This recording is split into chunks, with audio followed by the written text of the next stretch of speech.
You know, when I was growing up, I was probably about 8 years old, and at the time, we were living in Silver Spring. Yeah. Yes. Common misconception about me in D.C. A lot of people think I'm from the hood. That's not true. But I never bothered to correct anybody because I wanted the streets to embrace me. As a matter of fact, I kept it up as a ruse.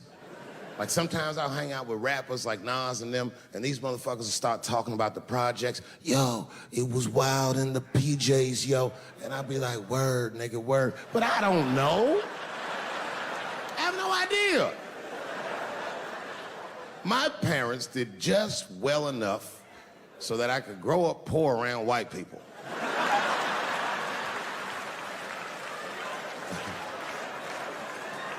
And to be honest, when Nas and them talk about the projects, nigga, I used to get jealous because it sounded fun. Everybody in the projects was poor, and that's fair. But if you were poor in Silver Spring, nigga, it felt like it was only happening to you. I know the pain of that first sleepover at a white friend's house. And you come back home on Sunday and just look at your parents like, y'all need to step your game up. Everything at Timmy's house works. Remember the first time you saw that? In a cold winter, and you'd be at a white friend's house and see the motherfuckers in their living room without their coats on?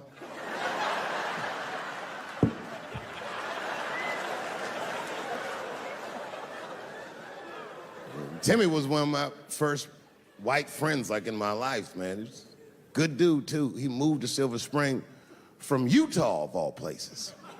I guess his family was affiliated with that Mormon church they got down there, and me and him used to hang out. And one day I was at his house, we were just hanging out, and Timmy says, Dave, why don't you stay for dinner tonight? I said, oh, man, I'd love to, but I can't. If I'm not home before dark, my mother will kill me. That was a lie. My mother had several jobs. I hadn't seen her in like 3 or 4 days. At that point in my life, it was my experience that white dinner wasn't delicious.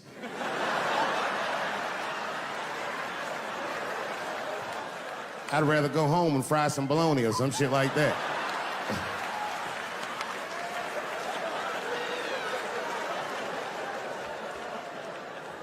But then old Timmy threw me a curveball I wasn't expecting. He said, oh, it's too bad you can't stay, Dave, because Mom made stovetop stuffing. I said, what the fuck, stovetop? Well, hold on, nigga, let me make some phone calls real quick. I had seen that commercial so many times, I had dreamt of getting my hands on some of that stovetop stuffing. And finally, I met a motherfucker that actually had a box of stovetop in the house. I couldn't miss this opportunity, so I pretended to call my mother. And then I came back and I said, Timmy, you're not gonna believe this great news. Mom said I can stay. And he said, fantastic. He said, why don't you come with me and we'll help set the table and then we can say the blessing. I had no interest in setting this motherfucker's table or saying these crazy-ass Mormon prayers. I just wanted that goddamn stuffing. My hands first. My plan was simple. Wash my hands slowly, and by the time I'm done, the table will be set, the blessing will be said, and all that there will be left to do is eat. Went to the bathroom. I washed my hands very slowly. I must have been in there for about 10 minutes. And suddenly, one of his mothers came to the door.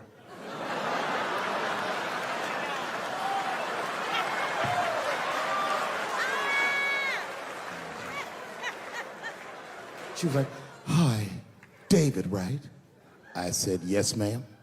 She said, Timmy tells me that you're planning on staying for dinner.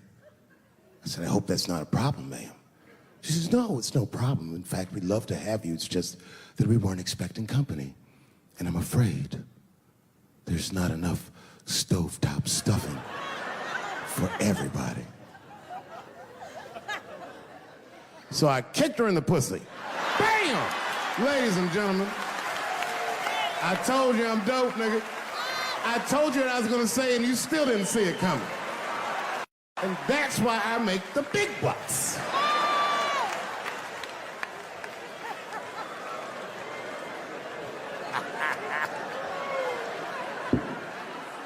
Oh my God.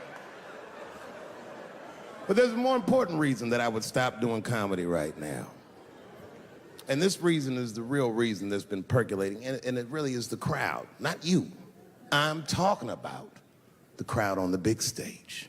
It's too hard to entertain a country whose ears are so brittle. Motherfuckers are so sensitive, the whole country is turned into bitch-ass niggas.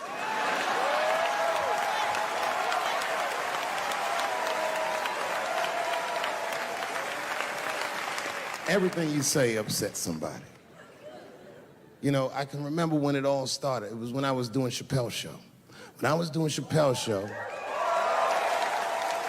I used to do the show, and then on the weekends, I do like concerts and shit like that. So I'm doing a concert, and there was a couple in the front row, beautiful couple. The wife was obviously Asian.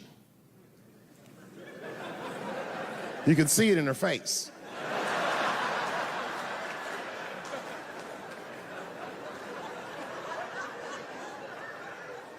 The husband, this motherfucker was mysterious, to say the least. Couldn't quite pinpoint where he was from. Caramel-colored fella, very nice hair, but it could have been from anywhere. Bangladesh, Mexico, I can't guess with a nigga like this. All I knew for sure about this guy is that his wife was a bitch. I could see that in her face, too. No, he was laughing and having a good time, and she was scowling at me at a goddamn comedy show. I couldn't figure it out.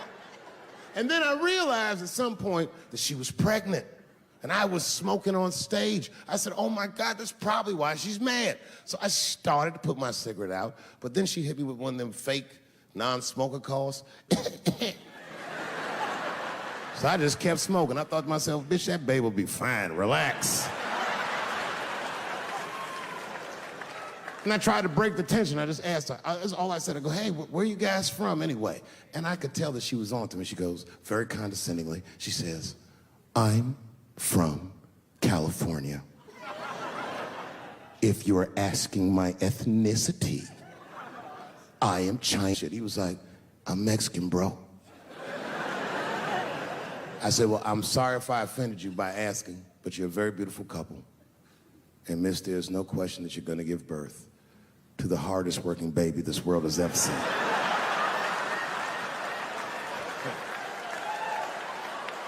That's not a bad joke. She got very upset. She got up to leave immediately, but she didn't just leave. She had to take one last dig at me on the way out. I will never buy one of your fucking DVDs again, Dave Chappelle. I said, ma'am, with all due respect, Chinese people don't buy DVDs.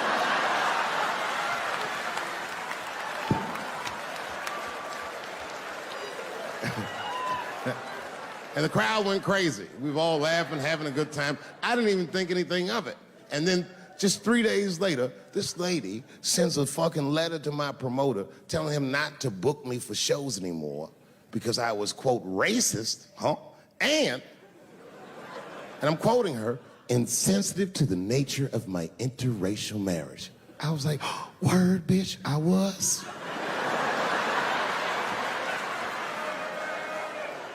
If she would know that I myself am in an interracial marriage. That's right. In fact, my wife is Asian too. Surprise, bitch, I'll see you on Thanksgiving.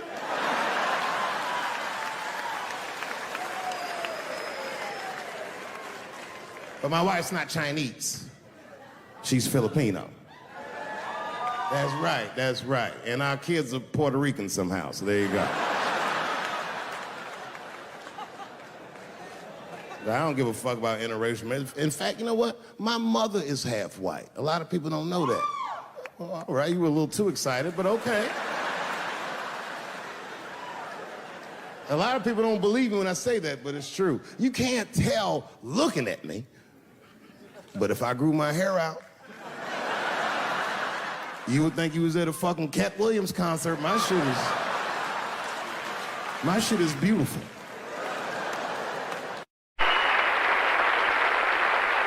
Excellent. You're very good at this. In the Mel Brooks movie Robin Hood Men in Tights, our next comedian reminds us that white men can't jump. I think we already knew that. But here he is anyway, a very funny and the very charming Dave Chappelle.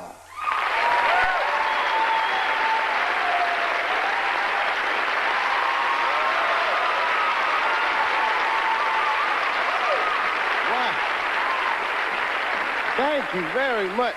Very good to be here tonight, man. I almost didn't make it. I just got back in the country. I was in France. I didn't even mean to go to France. Actually, I was in Algeria in Africa, and my plane got hijacked. You might have seen it on the news. Very horrifying experience. Everyone on the plane was scared, except for myself. I was not, relaxed because I'm a real brave guy. I'm not brave at all. I just know the facts. And the facts clearly state that a terrorist has never taken a black hostage in the history of the world. Yes, my friends, it's the truth. You will never see one of us on the news reading one of those letters.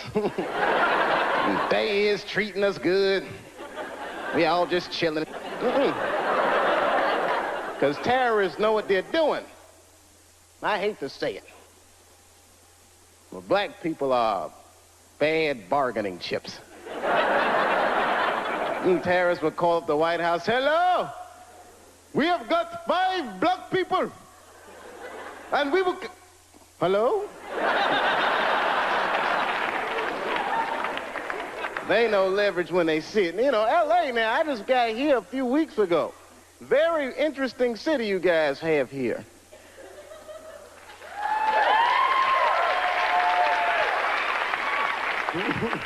I guess you like it.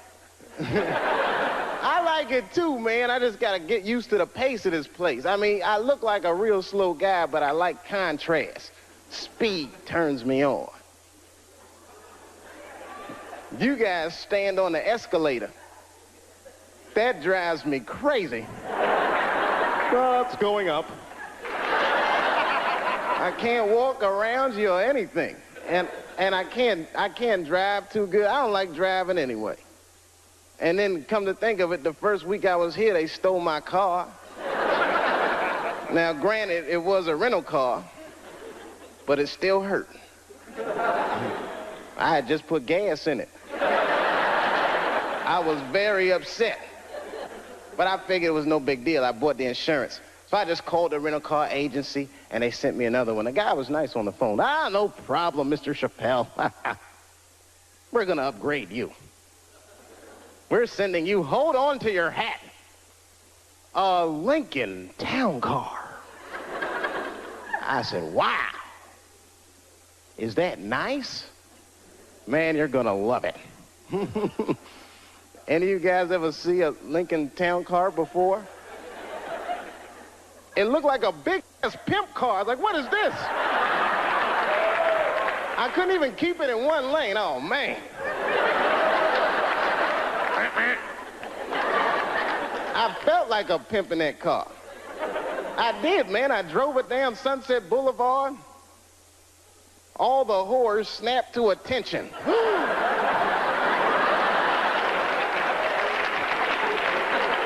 A lot of weird stuff happens here, man. You guys on a roll with your natural disasters and riots and woo! This place is, it really fascinates me. New York is bad too. I live in New York now. New York's bad.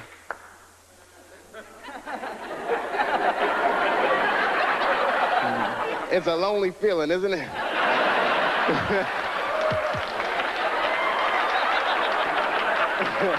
I know how you feel. It's different, isn't it? New York is bad in a different kind of way. It's so dirty, man. The wildlife is dirty. You ever see a New York squirrel? I'm scared of squirrels because of them. They are just filthy. Any of y'all know what squirrels are supposed to eat? Anybody? Nuts. That's what I thought. You know what I saw a squirrel eating in New York? An Egg McMuffin. Something is right. Anything they can find. They chew gum, they smoke old cigarettes. They're just foul animals, man. That whole city is crazy. I don't know. You ever notice, I don't know, like I see a couple kids in here. I don't know if you kids read comic books. You notice, though, most of the superheroes live in New York because we desperately need them. I mean, but I think New York is rubbing off on superheroes because they're all, like, very bad role models for children. I don't know if you've ever noticed that or not. Like look at Wonder Woman. You ever just take a good look at her? Look at her clothes. Tacky, tacky, tacky. Big old red hooker boots and blue underwear with stars. What the hell is she dressed for? Look at the weapons they give a woman to fight with. A golden lasso that makes you tell the truth. What is she gonna do with that? You know, just catch a bad guy. Gotcha! I wasn't gonna say anything earlier, but this lasso just squeezed the truth right out of me. Terrible thing. And I'm not just picking on the women either. I'm talking about all superheroes. Very stressful. Hang in there. I'm gonna come see you. And hi, Mom. I'm not gonna tell you where she lives. DC. David Chappelle takes on Batman and Robin. Stay tuned. Can't stand superheroes. They're so prejudiced, too. You ever notice how prejudiced superheroes are? They only fight crime for the very rich. Think about it. You will never see Batman in the projects wasting his goddamn time. I can see him there. He's just robbing. Yes, Batman. Didn't we park the car right here, man? What the hell happened?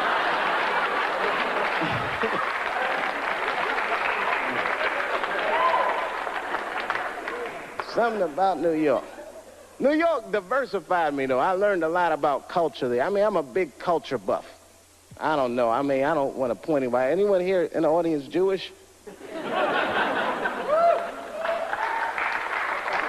Shalom. A little something I picked up. Actually, I mean, I like everybody, but I'm going to have to be honest. Jewish people are my favorite white people. You guys are the only ones that can grow an afro if you really wanted to. I am so impressed by that.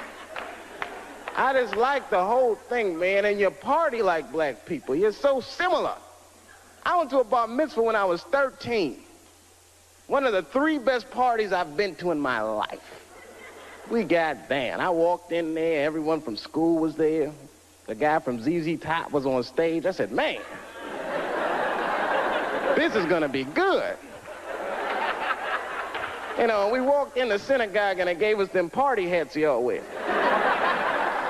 I got a seat in the front. And my friend Charlie Buckholtz, that's the guy who was being bar mitzvah, he walked on stage and that whole place got quiet. He picked up these 2 scrolls, started reading from them. He wasn't really reading, he was almost singing. Baruch atah Adonai. Sounded beautiful. Now, I had never been to a synagogue before, but at a black church, if someone on stage is singing, you're supposed to sing along, whether you know the words or not. I did the best I could.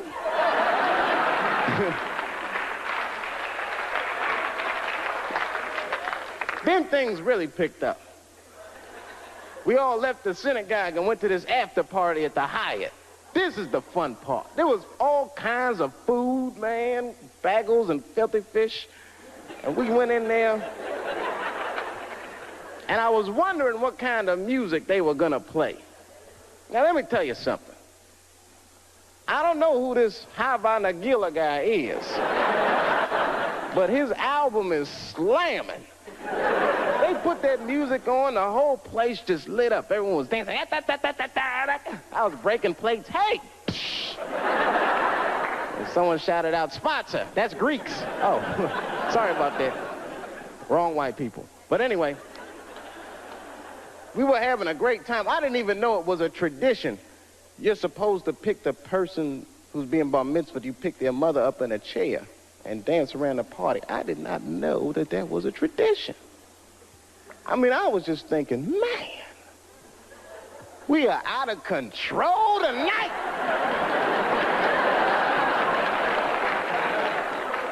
That was fun. It broadened my horizons, man. I mean, I was a very ignorant child. I didn't know a lot of things. Like when I was growing up, I don't want to offend anybody here. Let me check the exits. Okay, when I was growing up, I used to think that all white people, don't be mad, I thought all white people were happy. Just to be white. I know it sounds silly. I thought you just walked around, hallelujah, I'm white. This feels great. Taxi. Just checking. Go ahead. Thank you, everybody. Dave Chappelle. Dave Chappelle. Excellent, Dave. Excellent. Dave Chappelle, ladies and gentlemen.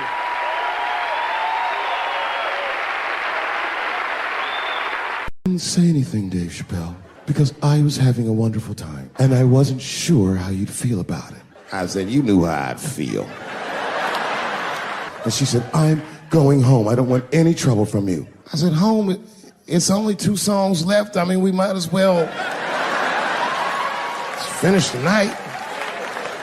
And we ended up having breakfast together. Everybody's mad about something. Recently, I got attacked online by some gay bloggers, and it hurt my feelings. I have no problem with gay people, but I fucking hate bloggers. I'm not saying it because this person was gay. They was just acting like a bitch online. They was like mischaracterizing my jokes, trying to make a point off of me, when it was really, it's like, yo, I'm your ally, motherfucker. I'm not trying to stop gay people. I got better shit to do. This motherfucker was saying things to try to get gay people to beat me up. Seriously, he was like, Dave Chappelle's jokes. I don't know how he actually talks when he's making his voice up. Dave Chappelle's jokes were an affront to the manhood of all gay men. What the fuck does that mean? I didn't say anything that would allude to gay men not being men. I know you men. In fact, what could be manlier than fucking another guy in the ass? It's the most gangster shit I've ever heard of in my life. I told you I'm not cut out for that. I'm a pussy. I said, I have a superhero idea. He goes, really? I go, yeah, he's a gay superhero. He was like, really? What's it called? Huh? Oh, it's called Same Hero, New Boots. It's about a gay sous chef in San Francisco.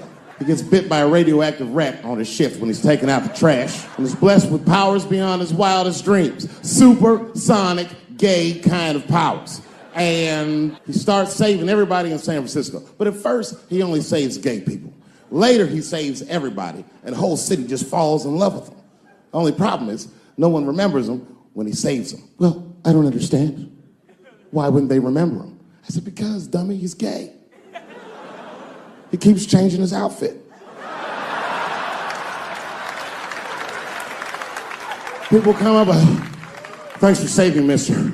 What's your name anyway? And he's like, same hero, new boots and emotions. You think I hate gay people, and what you're really seeing is that I am jealous of gay people. Oh, I'm jealous. I'm not the only black person that feels this way. We blacks, we look at the gay community and we go, God damn it, look how well that movement is going. Look how well you are doing. And we've been trapped in this predicament for hundreds of years. How the fuck are you making that kind of progress? I can't help but feel like if slaves had baby oil and booty shorts, we might have been free 100 years sooner, you know what I mean? If Martin Luther King was like, I want everybody to get up on them floats, get your bodies good and shiny. The only reason I ever been mad at the transgender community is because I was at a club in L.A. and danced with one of these niggas for 6 songs straight. I had no idea. And then the lights came up and I saw them knuckles. I said, oh no! And everybody was laughing at me. Hi, world star. I said, why didn't you say anything? Then I heard that sultry voice. I didn't say anything, Dave Chappelle, because I was having a wonderful time, and I wasn't sure how you'd feel about it. I said, you knew how I'd feel. And she said, I'm going home. I don't want any trouble from you. I said, home? It's only 2 songs left. I mean, we might as well finish the night. And we ended up having breakfast together. Oh, grow up. That doesn't make me gay. I just titty fucked her. His titties are as real as any titties in L.A. It's 2 o'clock in the morning. I was just borrowing a little friction from a stranger. Whoops. And they've canceled people that are more powerful than me. They canceled J.K. Rowling. My God, J.K. Rowling wrote all the Harry Potter books by herself. She sold so many books, the Bible worries about her.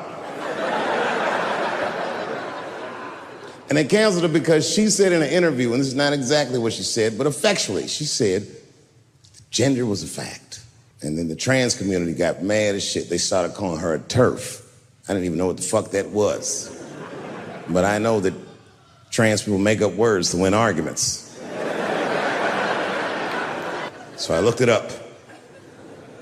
TERF is an acronym. Stands for Trans Exclusionary Radical Feminists. This is a real thing. This is a group of women that hate transgender. They don't hate transgender women, but they look at trans women the way we blacks might look at blackface. It offends them. Like, ooh, this bitch is doing an impression of me. I came in the club minding my own business, and a woman came up to me. She goes, oh my God, Dave Chappelle. And I was just being reciprocally nice. Hey, miss, how are you? Blah, blah, blah. Benign talk. Nothing to it. And all of a sudden, this lesbian fellow stepped between us. Hey, nigga, that's my girl. I said, yo, my man, back up like that. She said, I ain't backing up off shit, nigga. That's my girl. I said, bro, you're gonna have to give me 3 feet like this. She said, stop calling me a man, motherfucker. I'm a woman. I said, what? And then I looked deep in this nigga's cheekbones. I said, oh my God, you are a woman. It was just too much for me to even wrap my mind around. But I tell you what, I unballed my fist immediately, and I softened my posture so that she would know she's in no danger. I even changed the tone of my voice. I said softly, sweetly, like a pimp might say. Bitch, I'm about to slap the shit out of you. I'm goddamn sick of it. This is the worst time ever to be a celebrity. You're gonna be finished. Everyone's doomed. Michael Jackson has been dead for 10 years, and this nigga has 2 new cases.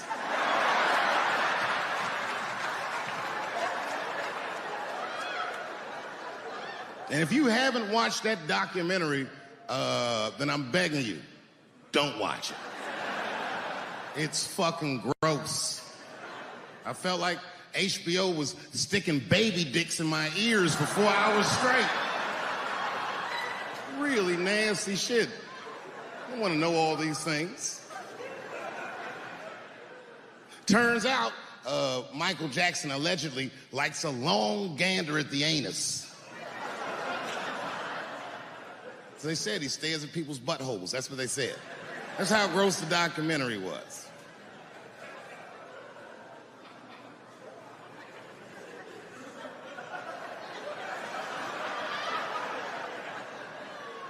I'm gonna say something that I'm not allowed to say. But I gotta be real. I don't believe these motherfuckers. I believe it. But let me qualify the statement. I am what's known on the streets as a victim blamer. You know what I mean? If somebody come up to me like, Dave, Chris Brown just beat up Rihanna. I'll be like, well, what did she do?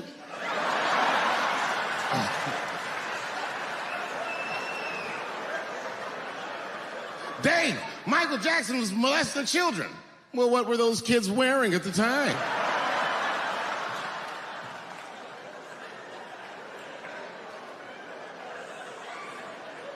I don't think he did it.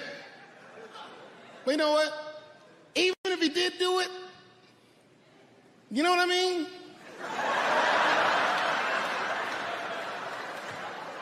You know what I mean?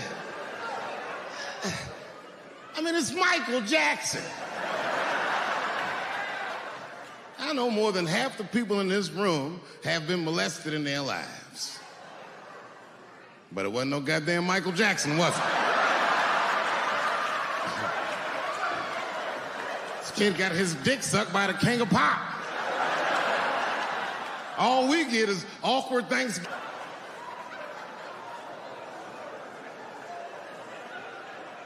You know how good it must have felt to go to school the next day after that shit?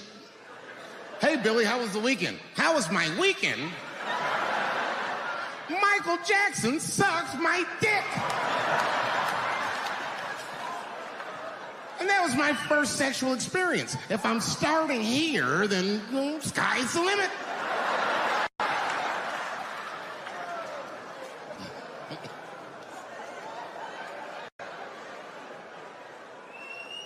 I know it seems harsh, but man, somebody's got to teach these kids. There's no such thing as a free trip to Hawaii.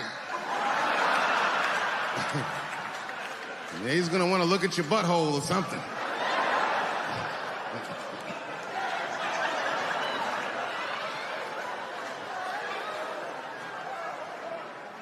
You know why I don't believe it? You know why I don't believe it? Because if Michael Jackson's out here doing all this molesting, then why not Macaulay Culkin? Macaulay Culkin said in an interview that Michael Jackson never did anything inappropriate with him or even around him. Think about that shit. You know, I'm not a... But if I was... Macaulay Culkin's the first kid I'm fucking, I'll tell you that right now.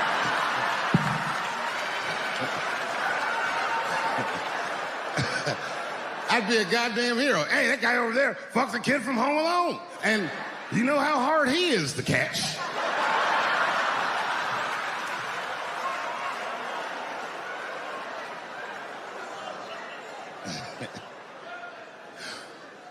My mind's telling me no.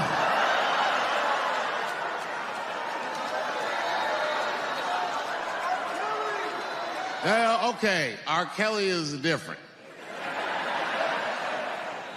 I mean, you know, if I'm a betting man, I'm gonna put my money on he probably did that shit.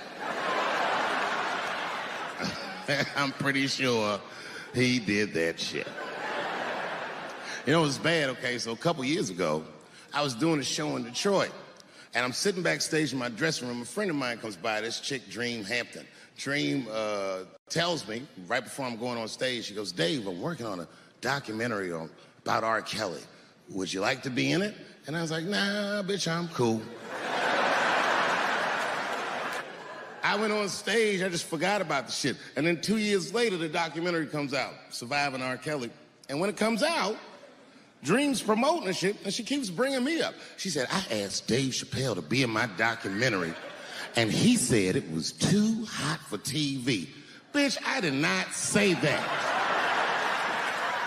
It does not even sound like how I talk. Oh, that's too hot for TV? I would never say that shit.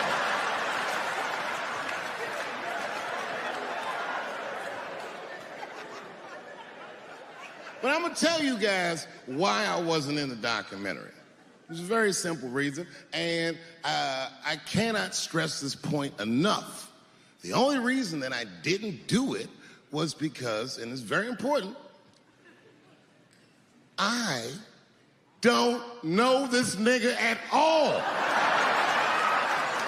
I don't know anything. I don't know anything that they don't tell me about. I don't hang out with this nigga. Nothing. So what the fuck do I got to be in the documentary for? This guy, R. Kelly, got another sex tape out now. Can you believe that shit? This guy makes more sex tapes than he does music. He's like the DJ one. Like, damn, it's a lot of tapes. The new one's so bad that they didn't even show it. I've never seen anything like this. The prosecutor in Chicago came out in a press conference and read to the media a transcript of a sex tape. Have you ever heard of such a thing? This nigga read the sex tape. And it was so bad that R. Kelly sounded guilty in the transcripts. It's fucking amazing. 16 times the girl's age was mentioned. Isn't that crazy? This motherfucker is an idiot. He was fucking her like, yeah, this is the best 14-year-old pussy I've ever had in my life.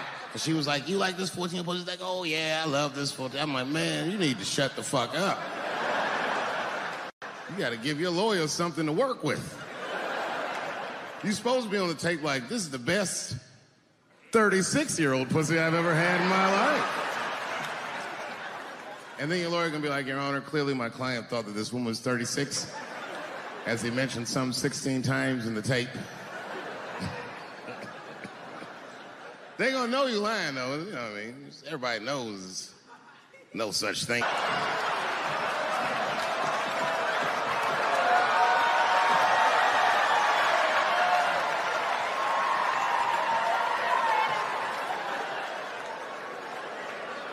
And now we get to the core of the crisis. What is a woman? What is that in this day and time? Is there even such thing as a woman or a man or anything? Seems to be a question nowadays. Now listen, women get mad at me, gay people get mad at me, lesbians get mad at me, but I'm gonna tell you right now, and this is true, these transgenders, these niggas want me dead. I've gone too far, I've said too much. And I gotta tell you, I'm very worried about it. I'm not even joking. Every time I come out on stage, I be scared. I be looking around the crowd, searching for knuckles and Adam's apples to see where the threats might be coming from. A nigga came up to me on the street the other day. He said, careful, Dave, they after you. I said, what? One they or many theys? How old is 15 really? Oh, that's a good question. That's a good question. I'm not saying that a person is as smart as they're going to be at 15. That's not what I'm saying, man.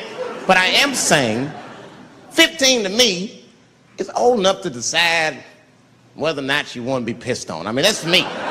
If you can't make a decision like that by the time you're 15, then just give up, motherfucker, because life is way harder than that.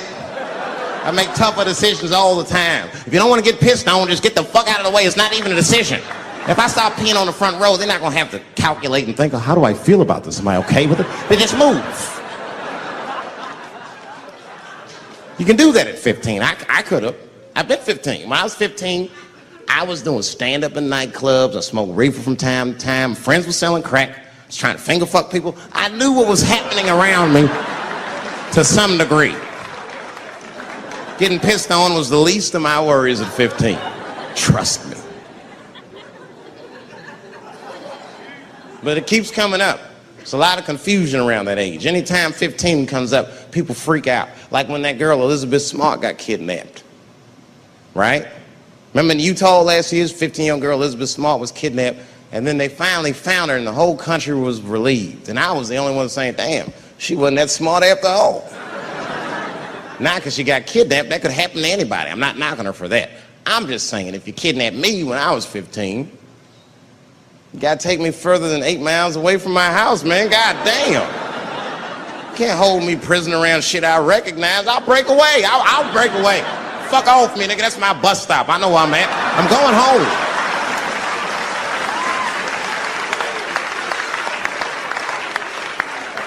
She was missing for 6 months, 8 miles away from my house. It was a great night. I remember the late, great Paul Mooney was there. A bunch of fly-ass comedy niggas was there. And we all went backstage and was just drinking and talking shit and laughing, and Daphne stole the room. She had everyone cracking up, spinning the yarn, telling us all these crazy stories about shit she be into. We all laughing real hard, and then she's telling us and everyone's laughing. I'm looking around, I'm like, oh my God, she is funny. I pulled her aside and I said, you are hilarious. I didn't know that when you were on stage. I said, you're doing some things wrong, but I can help you. I said, anytime I'm in San Francisco, why don't you open the show for me, and I'll just try to give you some pointers, see if you can't work this thing out. And she said, are you serious? I was like, yeah. And she grabbed me real tight, hugged me, squeezed me, and I pushed her all violently because I'm transphobic. I said, boundaries, bitch.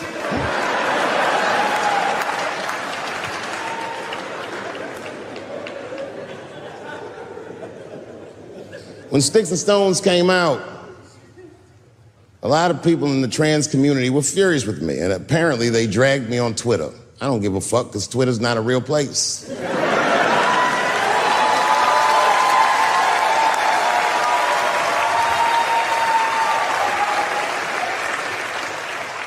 And the hardest thing for a person to do is go against their tribe if they disagree with their tribe. But Daphne did that for me.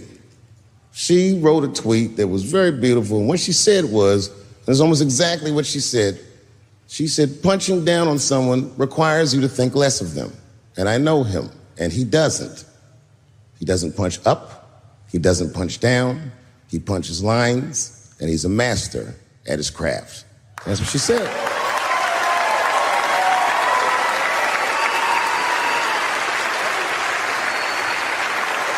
Beautiful tweet, beautiful friend. It took a lot of heart to defend me like that. And when she did that, the trans community dragged that bitch all over Twitter. For days, they was going in on her, and she was holding her own because she's funny. But 6 days after that wonderful night I described to you, my friend Daphne killed herself. Oh, yeah. It's a true story. My heart was broken. Yeah, it wasn't the jokes. I don't know if it was them dragging her. I don't know what's going on in her life, but I bet dragging her didn't help. I was very angry at them. I was very angry at her. I felt like Daphne lied to me. She always says she identified as a woman, and then one day she goes up to the roof of a building and jumps off and kills herself. Clearly, only a man would do some gangster shit like that. Hear me out. As hard as it is to hear a joke like that, I'm telling you right now, Daphne would have loved that joke. That's why she was my friend.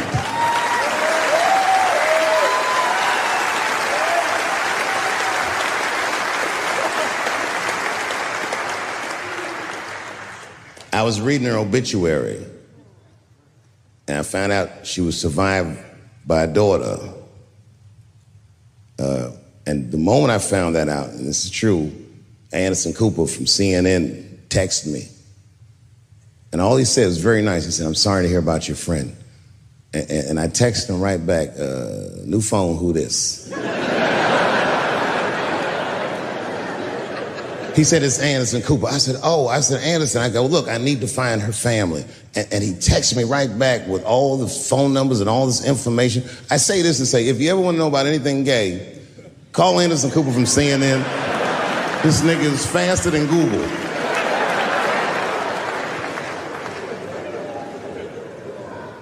What I did is I got in touch with her family and I started a trust fund for her daughter, because I know that's all she ever really cared about.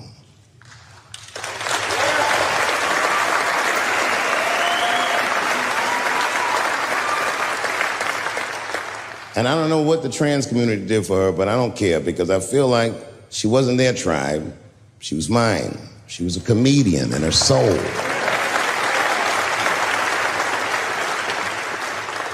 Her daughter is very young, but I hope to be alive when she turns 21, because I'm going to give her this money myself. And by then, I'll be ready to have the conversation that I'm not ready to have today. But I'll tell that little girl, "Young lady, I knew your father. And he was a wonderful woman."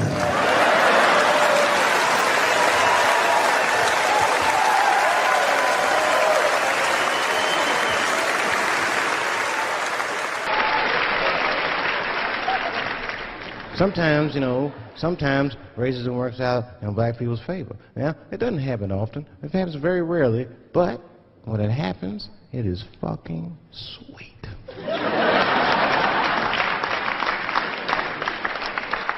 I'm serious. This one time racism saved my life, man. I was on a plane. I was coming from overseas, and I don't know how this guy got a machine gun on the plane, but he stood up, man. He said, "Everybody, get on the fucking ground. Nobody look at my face." I started freaking out. Because he was Chinese. I was like, why is he talking like that?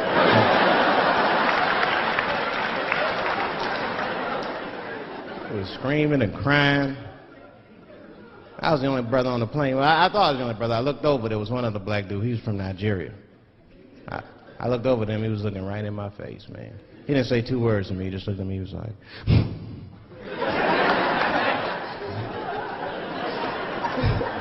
He didn't need to talk. I knew just what he was talking about. I looked right back at him. I was like...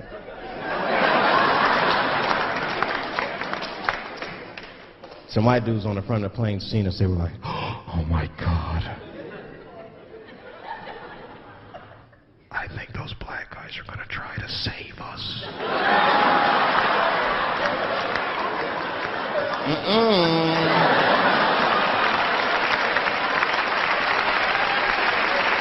We were just communicating that we understood the situation. We were both seeing the same thing. What we understood was simple. Terrorists don't take black hostages. That's the truth. I have yet to see one of us on the news reading the hostage letter. They is treating us good. We all chilling and shit. I'd like to give a shout out to Ray Ray and Big Steve and Central Newport.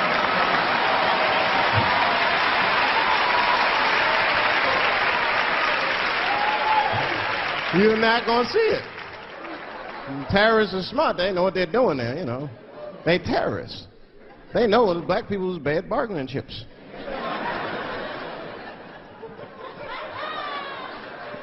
They called the White House. Hello? We have got 5 black... Hello?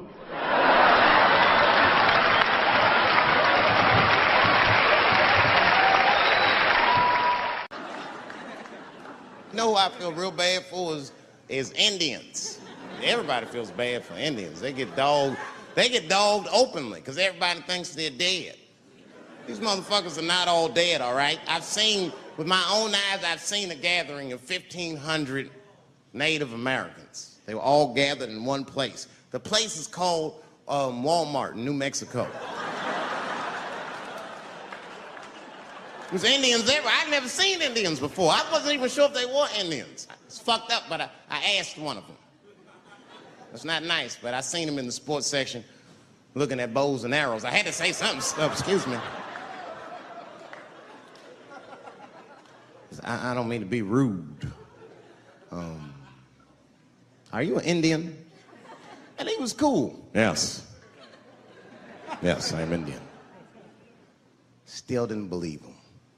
I had to test him to be sure. This is fucked up. But I had a gum wrapper in my pocket, so I balled that shit up and I threw it on the floor. And a single tear came out his eye. I said, oh, shit. I had so many questions. So what tribe are you from? I am a Navajo. I said, word. I studied you in social studies. You're a hunter-gatherer, correct? He said, I guess so. That's what you wish to call it. I said, why? What do you call it? He said, I am an alcoholic.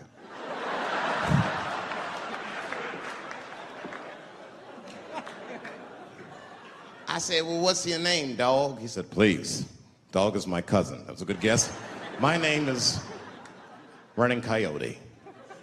What is your name, friend? And that shit caught me off guard. I mean, I didn't want to say my name was Dave to a motherfucker named Running Coyote. This don't feel good enough. He just put me on the spot. I said, huh? My name, what? Oh, my name's Blackfeet. Then I changed the subject. Forget about me. What's going on with you? I want to meet your chief.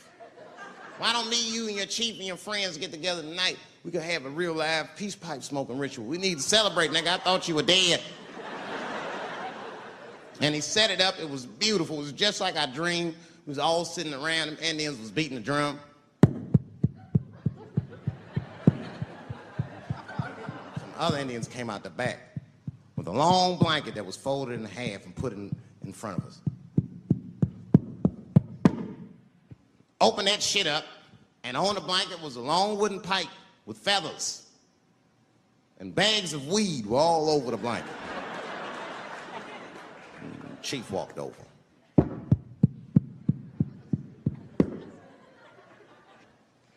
The big ones are 50. The little ones are 25. And these are 10.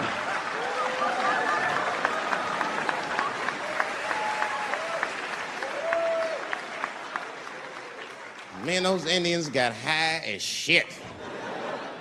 I was baked. I told the chief, he was talking, I cut him off. Time out, chief. Sorry to interrupt.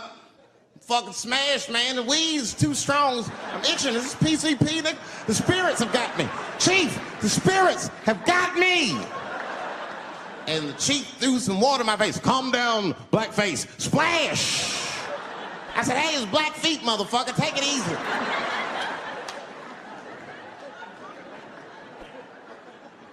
Blackfeet, you're welcome to stay amongst me and my tribe for the night until the spirits leave you. And they gave me my own teepee to sleep in, which sounds nice. I personally felt like it was a little fucked up, you know, because they all had houses, man. It's like, why can't I sleep with y'all in the house and watch TV? Nigga, I can't be on this grass all night.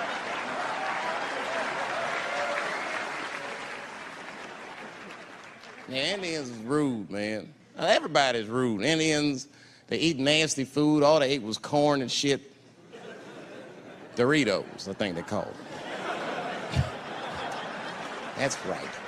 People only see the surface. They see the division in our foods. It's because I eat chicken and watermelon. They think that that's something wrong with me. Let me tell you something. If you don't like chicken or watermelon, something is wrong with you, motherfucker. There's something wrong with you. Where are all these people that don't like chicken and watermelon? I'm sick of hearing about how bad it is. It's great. I'm waiting for chicken to approach me to do a commercial, nigga. I'll do it for free, chicken. It's the least I can do. They make fun of Latin people for eating, what y'all eat? Beans, rice, corn. Listen, that's not a reason to hate a motherfucker, all right? It's funny, but it's not a reason to hate. The only reason these things are even an issue is because nobody knows what white people eat. You've been very good at keeping that shit a secret amongst yourselves. I study white people. You don't know that. I'm writing a paper on you. Not even for school, nigga, just to do it, just to get, I'm just doing this independent research. I'm spending my money, that's why I'm working so hard. I follow you around grocery stores, they freak out. I just try to peek in the cart, they always say, get away from my cart, nigga, what are you looking at? Chicken and giblets are over there. You must be lost. These are vegetables.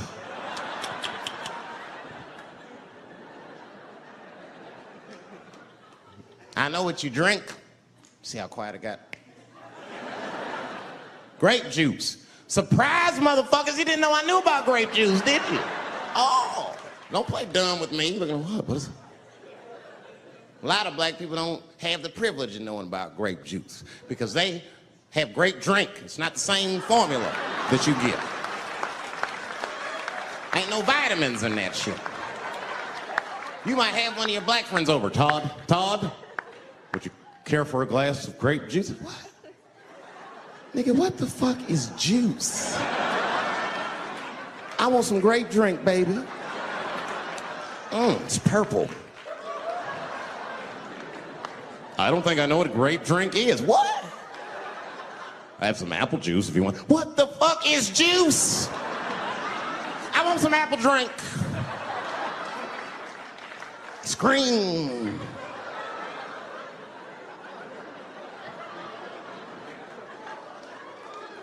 Remember that commercial for Sunny Delight when all the kids run in from outside playing and they all run to the fridge? All right, I got some purple stuff, some Sunny D. As soon as you say Sunny D, all the kids go, yeah! Watch the black kid in the back. If you ever see that commercial again, look at that black kid. He'd be like, I want that purple stuff. That's drink, nigga, that is drink. They want drink. With all them vitamins, nigga, I wouldn't drink. Sugar, water, purple. That's the ingredient, sugar, water, and of course, purple. It's too fucking much. I got a lot of things to talk about tonight. First of all, I've stopped smoking weed. With black people, you didn't let me finish, motherfuckers. God damn. I'm sorry, black people, to break the news so publicly, but I can't smoke with you anymore. Every time I smoke weed with my black friends, all you talk about is your trials and tribulations. I'm sick of that shit. I got my own problems. Nigga, that's a waste of weed. I'm smoking weed to run away from my problems, not take on yours. From now on, I smoke weed exclusively with white people. Calm down, motherfuckers. You win by default. You got good weed conversation. All white people talk about when they get high is other times that they got high. I can listen to that shit all night. Dude, remember at Frank's last week? It's fucking smashed, man. And catalogs everything they drink. 2 shots of Jaeger, tequila, 4 bong hits, man, beer, cheeseburger. That shit is great. Only bad part is you cannot pass out around white people. Every time white dudes pass out around each other, they always do some borderline gay shit when the guy's asleep. Frank fell asleep, so we like stuck a carrot in his ass and put shaving cream on his balls. Like, why, motherfucker? Why would you do that to a friend of yours? He trusted you enough to sleep around you. You gonna put a carrot in his ass? Is that nice? I tell you right now, if I put a carrot in a black dude's ass, a nigga will kill you when he wakes up for some shit like that. That is an automatic death sentence on the street. It's a rap for you. I'm gonna kill that motherfucker. I thought y'all was friends, baby. What happened?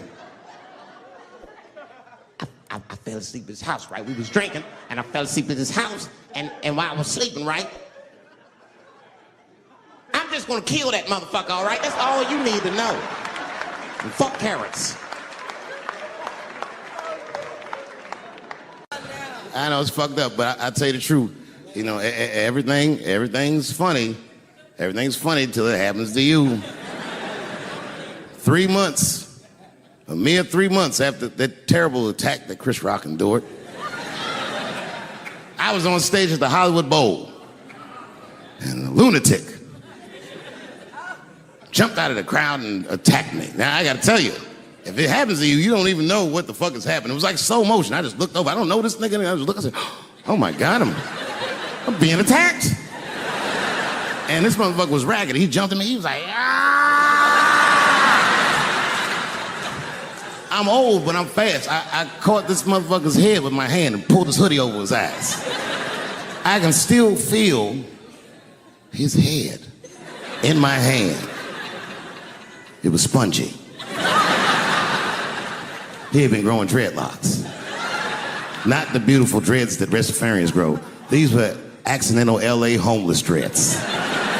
This shit had leaves and sticks and bottle caps and shit in it. Some kind of grease. I was like, ugh, like this. And then I fell down.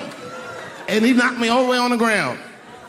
And I was like, man, this is a bad situation. I'm like, I don't know if I'm gonna die or what's gonna happen.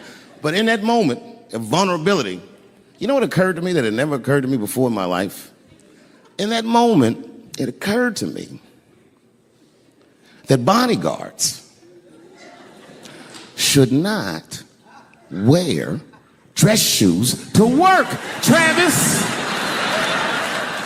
This nigga Travis came out slipping and sliding on some kind of beautiful loafer and fell flat on his back. I said, oh my God. Now both of us are down. I gotta handle this shit myself. So I popped that back, boom. And then the kid that knocked me down, he popped out, boom, and we looked at each other and realized at the same time, I was bigger than him. And that motherfucker took off running. And I started to chase him, and I said, fuck him. And I picked the microphone up. So I'm gonna finish this show now. That's right.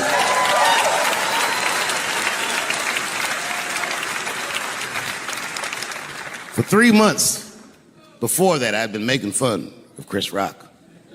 And people would ask me all the time. They'd say, Dave, what would you do if you were Chris Rock and Will Smith slapped you in the face? And to this day, the answer is the same. Well, I don't know what I would have done. I've never been in a situation that extreme. But I do know now what Will Smith would not have done. And that is enjoy the rest of his evening. Man, listen. We gave that kid a good while. We was whooping his ass. Not we, I mean, I was on stage trying to think of a joke to tell, but they was beating this nigga up right behind me. Everybody could see it. Everybody could see it. And I'm sitting up there trying to think of what to say. And I'm tongue-tied. Me, of all people, can't think of anything to say. Look at my karma. Just that moment. Of all the people in the world, Chris Rock walks from backstage, walks up to me in front of 20,000 people, grabs the mic out of my hands and looks at the crowd and goes, "Was that Will Smith?" Man, motherfuckers fell out of their chairs laughing.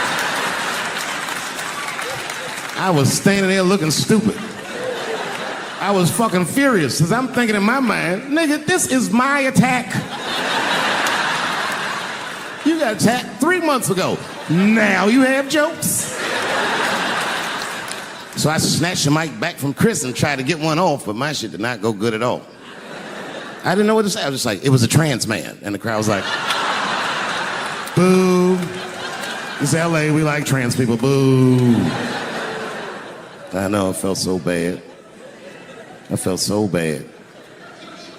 But I know why he did it. You'd have to be there to understand, but man, when that guy tackled me, it was like a movie or something. You gotta picture this. Picture a famous person you like. Every famous person you could imagine was at that show. It was like the biggest night that Hollywood had ever seen. And when that guy tackled me, he cleared the bleachers. I had to watch the tape afterwards to know this happened, but as soon as he tackled me, Jamie Foxx was the first motherfucker that jumped out of the crowd. He was wearing a white cowboy hat like he knew this shit was gonna happen to him. Never seen this nigga in a cowboy hat before.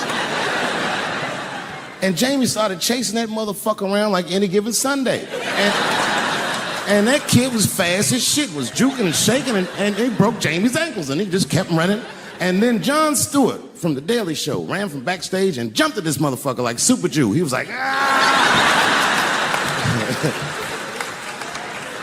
And the kid seen John coming, so he jumped back, and John went flying that way. And this kid was fast, and then he turned around. He sees the emergency exit. He starts running for the emergency exit. Just before he got to the door, motherfucking Puff Daddy from Bad Boy Records jumped in front of the door. That nigga was like,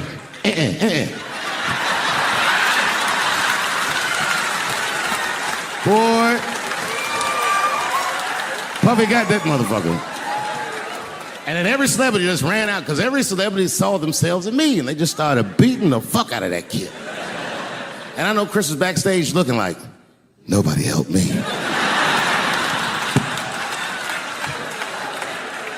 Everybody hates Chris.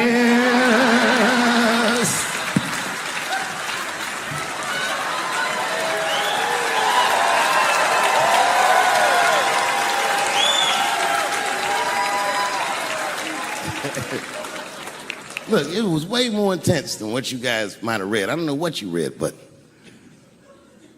the kid, while we was beating on him, reached in his waistband, pulled out a .22 caliber pistol. That shit was mayhem.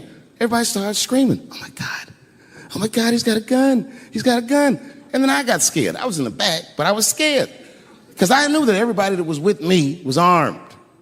Yes, if they had shot and killed this kid on stage at the Hollywood Bowl, like I pay you to do, Travis,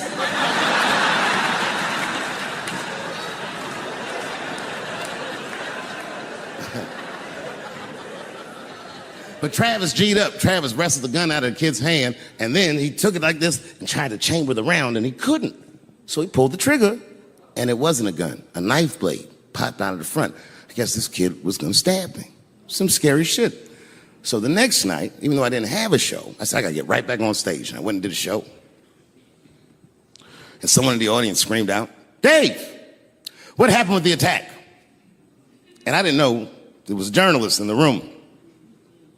All I said was that this nigga had a knife that identified as a gun. I got 6 more weeks of bad press for that joke. I didn't even do nothing to this nigga. That was not right. That was not right. And then the New York Post went to the jail and interviewed my attacker like he was some kind of hero. And I read that interview. It turns out the entire attack was my fault. Yes, I triggered him. I didn't mean to. I had done jokes about the homeless. And it turns out this young man was homeless. And I mean, there's no way I could have known this. But I will say, for a homeless guy, this nigga had incredible seats.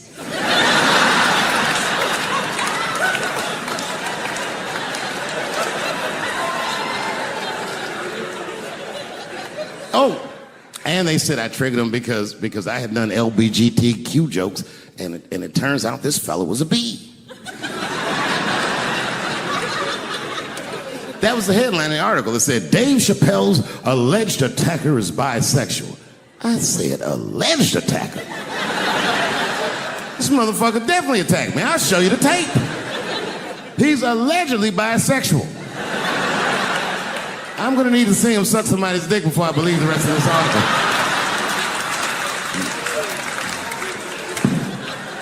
I read that shit in the paper. I was horrified. I was like, oh, bisexual? I could have been.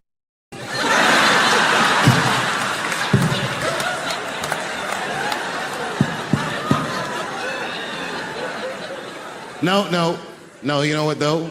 It's not funny because after all that madness ensued, I went to the hotel room. I was by myself and I opened the door and my wife was in there alone. She was sobbing, like sobbing. I said, oh my God, what's wrong with you, bitch? Did you get attacked too?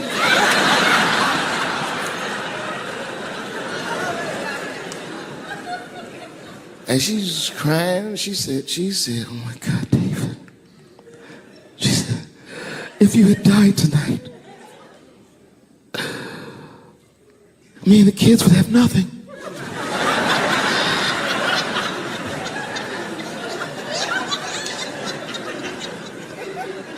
Then I knew it was serious. So I sat down on the bed next to her. And I reached in my pocket, I pulled some keys out that she had never seen before. She said, what are those keys? And I gently placed them in her hands. I said, sweetheart, those are the keys to my safe deposit box. God forbid anything ever happen to me. But if it does, don't even worry about it. You and the kids have everything you need in that box.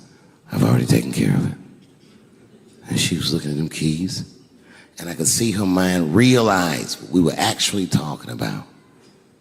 And then she just started crying harder. And to be honest with you, that made me cry a little bit too. And we hugged each other real tight.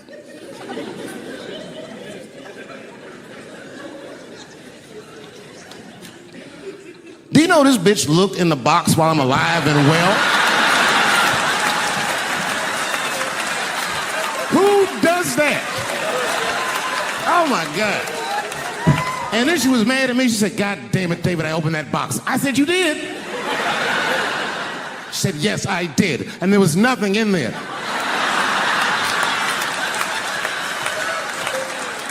I said, nothing? Oh. She said, nothing except your stupid joke book. I said, whoosh. I said, well, sweetie, look. If you tell those jokes exactly how they're written, you and the kids should be fine.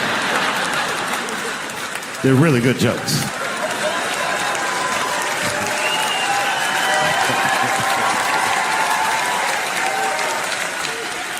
She's like, good jokes? What is this shit? It went like this. Ladies and gentlemen, this next young man coming to the stage is starting his comedy career tonight. Who knows? We may be witnessing the birth of a star. Please welcome Dave Chappelle.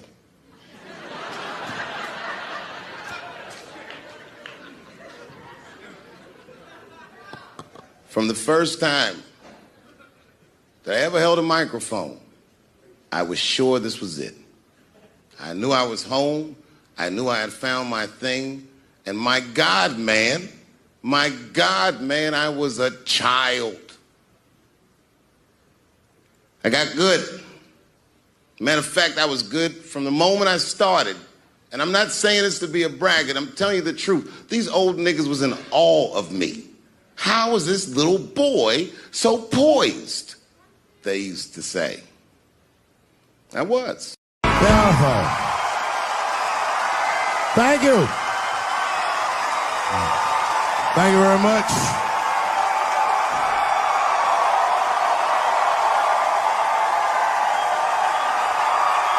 Thank you. What's going on? Good to see everybody out here tonight. Thank you. Hey, have a seat. Everybody be comfortable and relax. Oh my gosh, good to be back in Austin, Texas. It's good to know that plaid is back in. Most of the dudes I meet around these parts are dressed like a dyke in New York, so I'm glad to see that.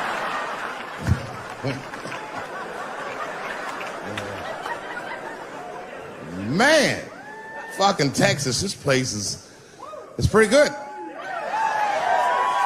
Pretty damn good. You know, I was in Santa Fe the other night, and a motherfucker threw a banana peel at me. Yeah, that didn't feel so good. Of course, it was a white person. Not to indict the whites, I'm just saying. And then not only did he throw a banana peel at me, but it was premeditated. You could tell. You could tell the peel was too brown, you know what I mean? It was like, you didn't eat that banana recently, motherfucker. You had that shit waiting on me. And the whole crowd was white, so it just got instantly creepy, and everyone looked like they were looking at 12 Years a Slave or something. They were always like,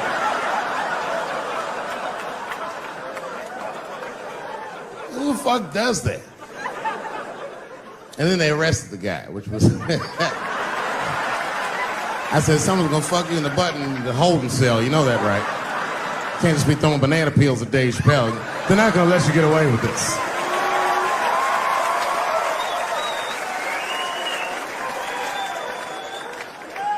And the press called me up like, do you have a statement? A statement? For a fucking banana peel? No! I don't have anything to say. This guy was like fucking famous for throwing a banana peel at me. 20 years from now, he's gonna be tucking his kids in the bed and the kid gonna be like, Daddy, tell him about the day that you threw that banana peel at that nigger in Santa Fe. Boy, I'll tell you what, that black motherfucker saw his name up on the marquee about a week before. I said, man, if I could just get close enough to meet him, throw a banana on that nigger and show him how. Fucking banana gate. I didn't even want to press charges. You know, this has happened to me before. No, sir, it's not a banana. I live in Ohio, right? So this is like a few winters ago. Oh, I didn't know you would ever clap for that. Well, all right. That's the first time that shit's ever happened. Ohio! Anyway, I live amongst the whites. Small town in Ohio. And it was wintertime, and it had snowed recently, so there were huge snowdrifts on the street. I was walking with my sister. Now, my sister was dressed in all Muslim garb, as were her children. And I was dressed as Dave Chappelle. And we were walking and just talking about something, and a car sped around the corner, and the window came down, and somebody threw a snowball and hit me right in my shoulder. I didn't know what was going on. Why was this happening? Because I am black, because she's Muslim, because I'm Dave Chappelle. I couldn't tell. But again, I knew it was premeditated. Because who the fuck has a snowball in a warm car? Way through, lady, because he went around the corner and got stopped at the red light. He was caught in the traffic. So then I ran out into the street and I just tapped on his window. Hey, my man, can I just talk to you guys for a second? come on out for a second. I just want to talk to you. There's 4 young white dudes in the car. They're like, just chill, bro. I said, relax. I just want to talk. Now, this is an old black trick. Really, I didn't want to talk. I was going to fuck them up. So, if you're ever caught in traffic and a black guy starts saying he just want to talk to you, don't open the door, nigga. And even if he's me, smiling at you. And they were like, chill, bro, just chill. And then the one guy in the back seat, I don't know what, he was just cockier than his friends. He was like, fuck it, man. I'll get out the car.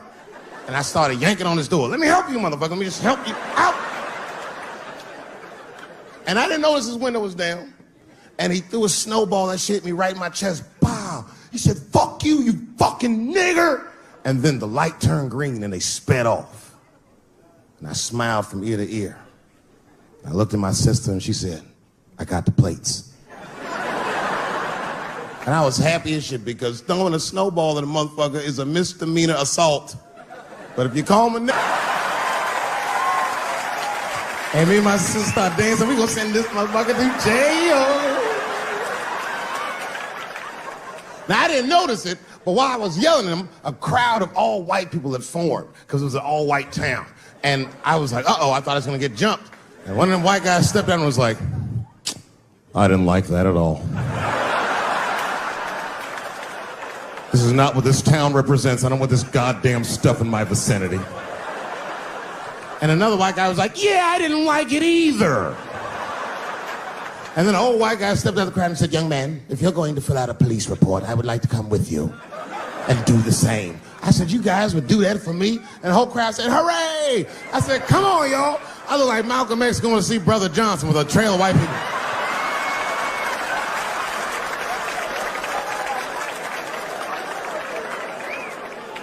Unreal. An hour later, we was all just sitting in the police station, and the police came in. They're like, well, Mr. Chappelle, 16 identical police reports. We ran the tags, 2 young men that had their mother's car.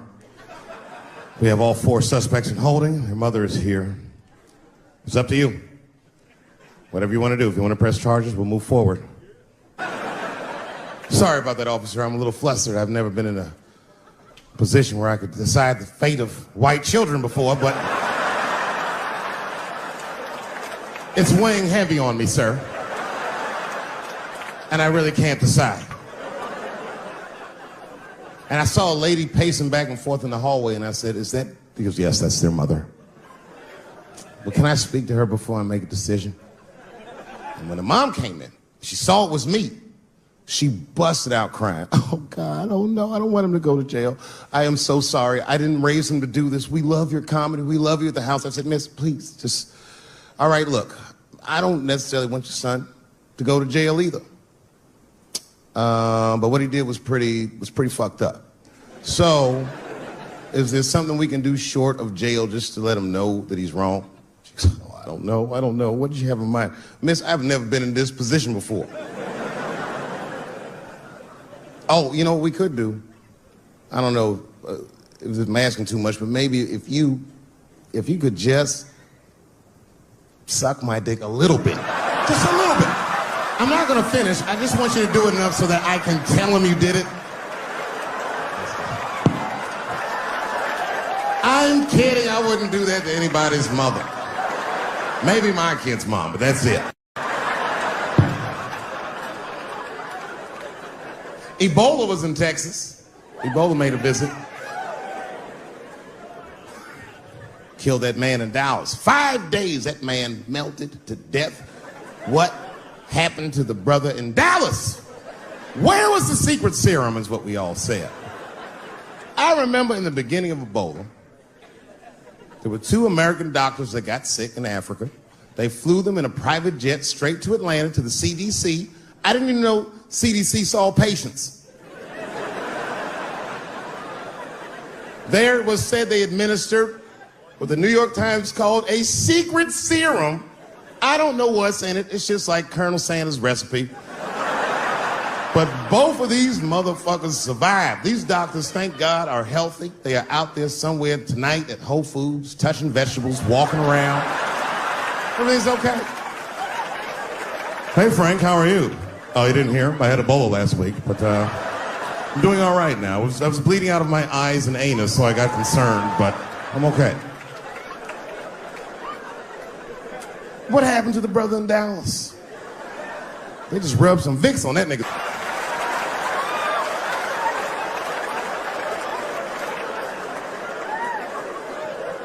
I knew he wasn't gonna make it. I already knew. Sad. I saw in the New York Times, they said Ebola is the new AIDS. Whew. Isn't that something? Here I am thinking that old AIDS was working just fine. And they already have a new AIDS out. Isn't that amazing how they do that? Isn't it weird how there's a disease that just starts in 1980 and it doesn't kill anybody but niggas, fags, and junkies? Isn't that a fucking amazing coincidence that this disease hates everybody that old white people hate?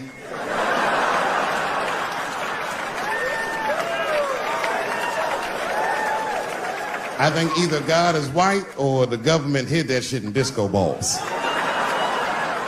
Only fun people get AIDS. Last month on the front of the New York Times, the measles was a headline. I had to check the date of the paper. I was like, measles, what is this, 1850? What the fuck is this? Why is measles in the news? Turns out they were trying to decide if mandatory vaccinations for children is the way we all want to go. Any thoughts? I'm sorry, ladies and gentlemen, I don't know. I don't know about this one. First of all, black people generally don't trust doctors. You know, after the Tuskegee experiments and all that shit. More importantly, don't forget Michael Jackson was killed by a doctor. Granted, he was doing drugs, but if I was a heroin addict and I had a licensed physician injecting heroin in me, I should survive that. I'd just be looking like, oh, I'm good, right? I'm good? It's not too much, is it? Dr. Butterfingers killed Michael Jackson. After that, I was like, fuck going to the doctor. The fuck am I getting my kids vaccinated for an old-ass disease like measles? This is ridiculous. You might as well give them a diarrhea shot if you're so worried. Diarrhea has a bigger body count than the measles do. You know, diarrhea is funny today, but 100 years ago, if your ass had diarrhea, you were a goner. There was like a 0 chance of survival. You get that first squirt, uh-oh. Better start getting my affairs in order. But I don't have much time. It's diarrhea. It's very serious. You just watch your buddy slowly die in a pool of his own shit. I give up diarrhea. Nowadays, your buddy will just be like, oh, well, you got diarrhea? Just eat a banana, nigga, drink some water, let's get to the club. Still make last call. Tough time for the blacks.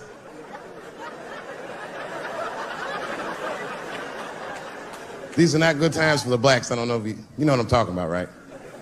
Police are killing us again. It's a very unfortunate set of circumstances because we were doing very well. You know, America has a racial hot seat. I think we can all agree that that's the truth. And we can also agree that that hot seat is traditionally occupied by African Americans in general, African American men in particular. Although I can see that in recent years, that seat has been occupied by Mexicans, and I dare say Arabs. And we, the black Americans, would like to thank you both for your sacrifice and your struggle. We needed a break. We needed a goddamn break. We all go through something, but at least I can leave my backpack someplace. If you Arab and forget your backpack, you got about 20 minutes before they send that robot to blow your shit up. Fuhad. Now ISIS is #1 on the terrorist charts. And ISIS is fucking scary. Because if ISIS catches you, they're going to cut your head off. That's what they do. I've seen them do it on YouTube. It was fucking awful. He looked right in the camera and say, Obama, I am back. I saw that shit. I said, oh my God. Don't like.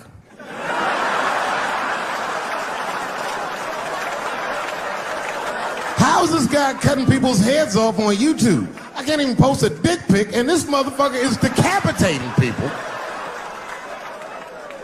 I'm gonna have to change my settings. You know, everyone has it hard, but I think harder than black people and harder than Arabs and harder than Mexicans, you know who has it the worst? Fat black people.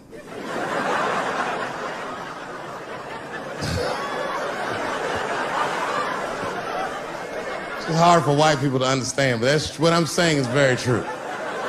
Fat black people have a really rough road because all manner of things kill white people. But you know what kills more black people than anything, more than police and terrorism? Salt, nigga, regular. Here, white people are getting Ebola cures and shit, and meanwhile, I'm dying from fucking the flavoring.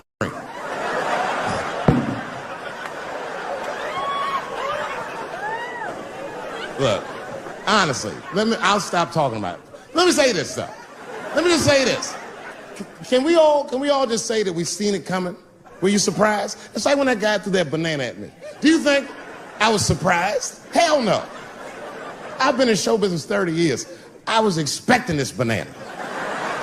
I knew one of these nights, it's like somebody gonna throw a banana at me one of these nights, niggas. Because that's how it starts, with the name calling. Like that Paula Deen. Remember Paula Deen got fired from the Food Network? If you know anything about show business, it is really hard to get fired from the fucking Food Network. And they dropped that bitch like a hot potato. All because she called somebody an N-word 30 years before she had a show. I don't know who she said it to, but whoever it was just looking at her like, I'm gonna get you for this bitch. That shit came back 30 years later like a Bill Cosby rape and sunk a battleship.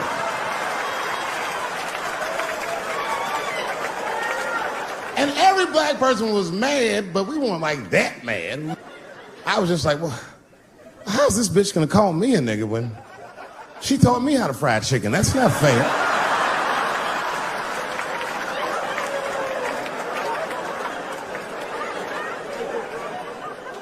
I think Donald Sterling shit was more serious. Remember Donald Sterling? He used to own the Clippers, and then he got caught on a secretly recorded tape saying some very unsavory things about African Americans. And there's a lesson in that for all of us. The lesson is, if you are old and white and racist in this great country, whatever you do, don't tell your black girlfriend about that shit, because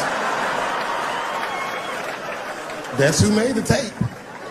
She recorded all that shit, and the tape was terrible. He was like, stop bringing these black guys to my games. First, we're all confused, like, well, how the fuck are you gonna have a game without us? But it turned out that the black guy he was speaking of was none other than Magic Johnson, the billionaire. Unbelievable. Never even mentioned the fact that he had AIDS, which is, this guy must be really racist if AIDS is the footnote. Well, you gotta be careful, baby. He got the old Ebola.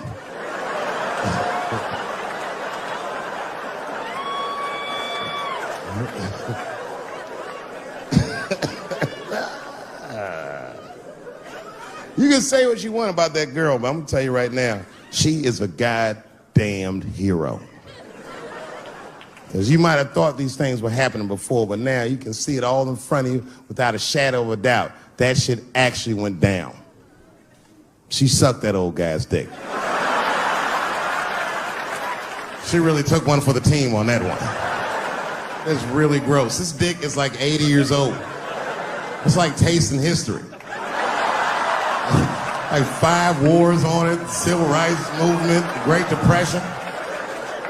This guy's been fucking from 40 years before Bill Cosby's first rape. This is a very old man. It's a very old penis. But all that shit is still, it's just name calling. Like, name calling does not break the modern black man. That's not gonna do the trick. I don't give a fuck about that. Like, if I went to Kentucky Fried Chicken, Ku Klux Klan hood on top of their head, what do you think I'm gonna do in this day and age? Run out Kentucky Fried Chicken? Not if I'm hungry. I'll go straight to the front. Hey, man, let me get a 2-piece. I don't give a fuck what he says. You want a biscuit with that, nigger? I thought it came with a biscuit. What's all this attitude? I want a 2-piece. Chop, chop. You know what it is. But I'm not going to be mad. Why would I be mad? He's the one that's got to work at Kentucky Fried Chicken, not me.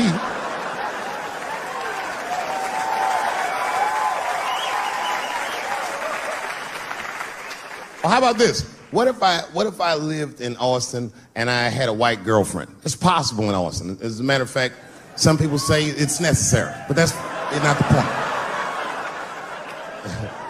And me and my white girlfriend at home one night and we're just doing what lovers do. Maybe she's butt naked and she's down on one knee giving me a hand job. I love a good hand job. And she's really jerking me off. You know, getting her obliques nice and tight. I got a huge dick, so she's like, And I'm like, wow, this really feels wonderful. I think I'm gonna come. Nigger. I know, that's a tough one. But what do you think I'm gonna do? Hey!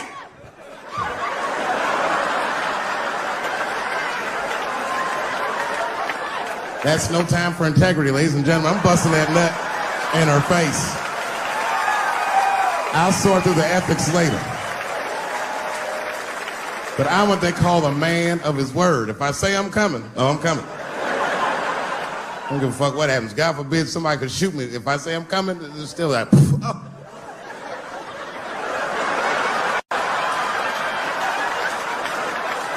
Doesn't mean I like getting shot.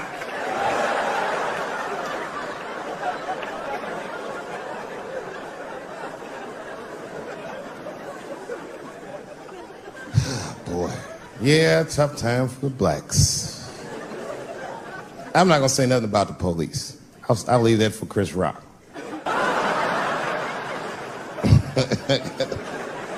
The other big sports story was fucking Ray Rice's tape. Anyone see that Ray Rice tape?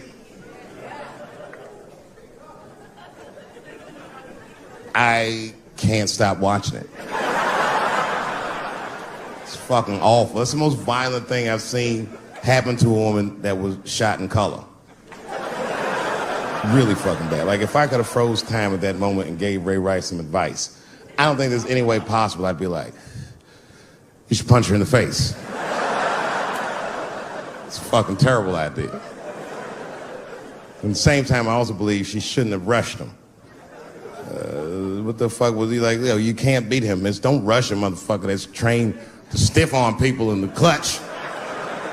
He's gonna get the upper hand.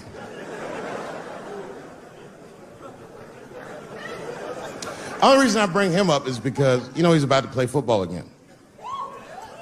You didn't know that? The NFL was told by a federal judge they had to reinstate Ray Rice because he was transparent with their investigation. He told them exactly what he did, and they can't just change your bit. That's like if I'm hanging out with my buddies and I'm like, hey guys, guess what I did last night? I fucked this big fat girl I met at the club. And they're all like, oh shit, Dave, that's crazy. And then they see a tape of me doing it, and they're like, we can't hang out with you anymore, Dave. That's not what this crew was all about. I'd be like, what? I told y'all what I did. What's really fucked up is the tape was made before they were married. Isn't that weird? I don't know why she'd do that. I don't even know why he would do that. As a guy, would you want to live with a woman that you had once punched in the face with all your strength? That's some very bold color purple type shit. Sealy, come out here and shave me.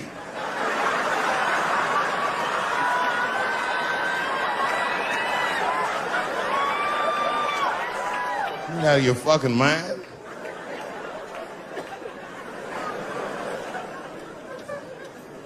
I had to ask an older friend of mine just to get some perspective. This older black dude. Actually, the fairest person I've ever met. And I asked him, I just said, hey man, I said, did you see that Ray Rice video? And instantly he was like, David, that shit was disgusting. I wonder what she said to him.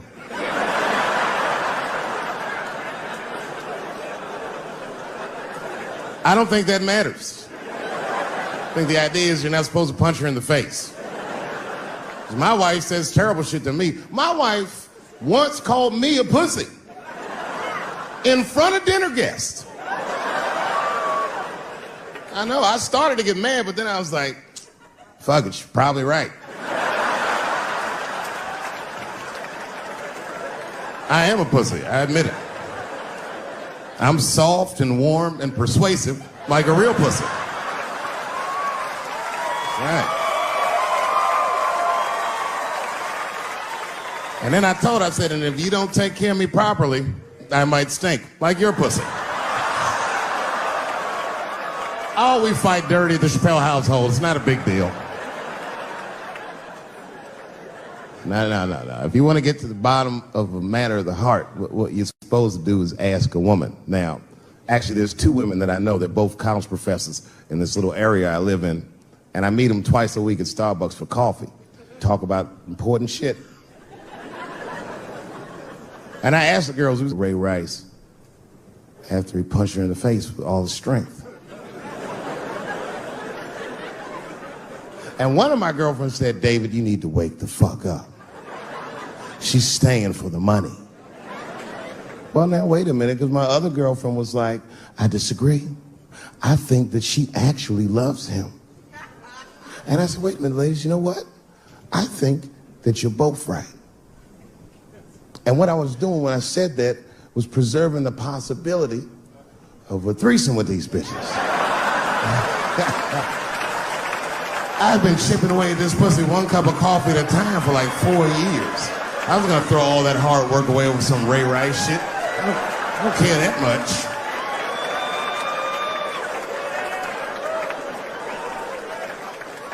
I'm just being real. It's fucked up, man. It's a tough time for the blacks. I love you too. And then here comes the banana peel. I'm waiting on it any second. You know that's how it starts.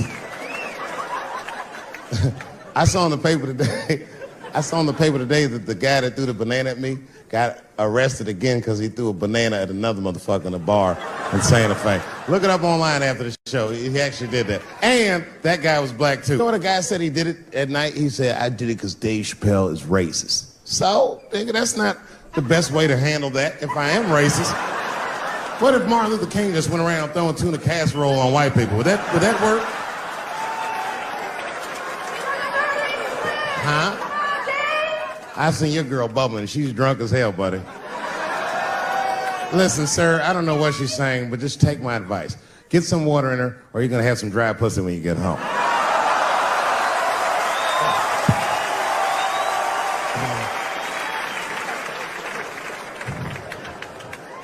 His dick's gonna be shaped the fuck up tomorrow. Santa Maria. Who got a cigarette in here? Anyone got a cigarette I can borrow? Yeah, you fella. Yeah, please.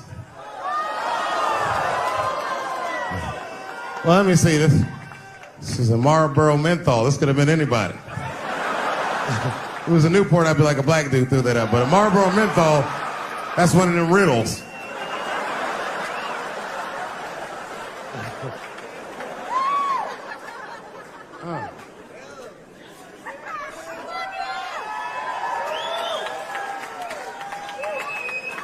Is the word pussy offensive? All right, just checking. I asked that crowd when we was in Denver, I said, is the word people? One was a woman in the front. She's older than me, maybe around my age. Definitely a feminist. You know what I mean? Short haircut, plaid shirt, you know what I'm saying? And she didn't say it offended her. What she said is, she said, I'm uncomfortable with that word. And I was like, really? You? And then before I could ask her why, there was one other guy, he was in the balcony. Now, I don't think he was saying this to me, but he said this. Everybody heard him say it. He goes, it's delicious.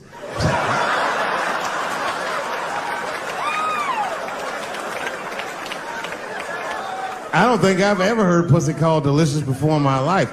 Now, this is not to say that it's bad, but it's definitely an acquired taste. I don't think any of us tasted pussy our first time like, It's good. It needs something.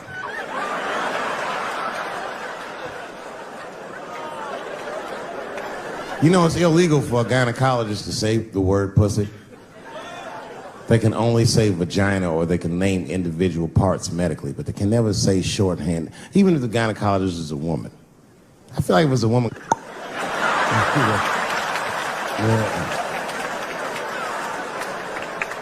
I don't think men should be allowed to be gynecologists. That shit is a conflict of interest. Even when my wife was pregnant, we used to go to the gynecologist. And he'd put her legs up in that stirrup like this. He'd be like, all right, Miss Chappelle, just try to relax. I'd push her back up, motherfucker, I got this. Just tell me what to look for.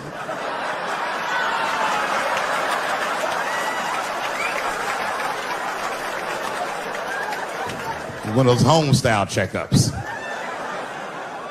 There's too many ethical questions when men do that. Like, can a gynecologist lose their license for smelling their fingers during an exam? Is that illegal? How could they not? These are men. It's like if you have a good barbecue, you don't even think about it. You just...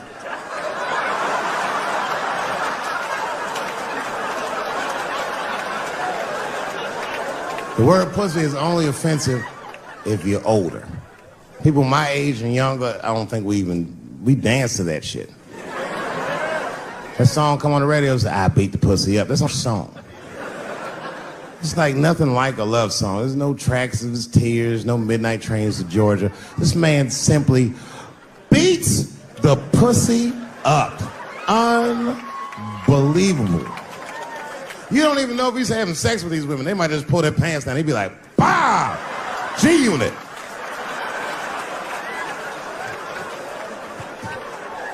Like you'll be watching HBO. Hi, I'm Larry Merchant, standing here ringside with the pussy after a devastating bout with 50 Cent. Pussy, come over here and let me talk to you for a second. My God, you look terrible. Your lips seem to be swollen. You're bleeding a little bit. Tell me, pussy, what happened inside of that ring with 50? I don't know, Larry. I felt really good in the first round. I was ready to fight. It's warm and moist, and I don't know. It just hit me from angles I wasn't expecting. Front, left. The backside surprised me the most. Well, pussy, let's take a look at round 4. This is where it all went wrong for you. Here you come out of your corner, pussy. You fight really good. It looks like you got 50 with a right and a left, but then 50 slips your jab, and there, right there, you see that? He punches you right on that little bean thing you have on the top of your head. I don't know what that is. There's 50 just pounding away at that bean over and over, and that pussy gets rattled around like that. I don't think I was thinking anything, Larry. You know, I'm a real good defensive fighter. It's real hard to get to me.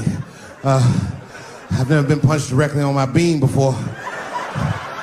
As a matter of fact, most fighters don't even know that bean exists. I guess he just hit me there and I lost control of my legs. I don't know what else to tell you.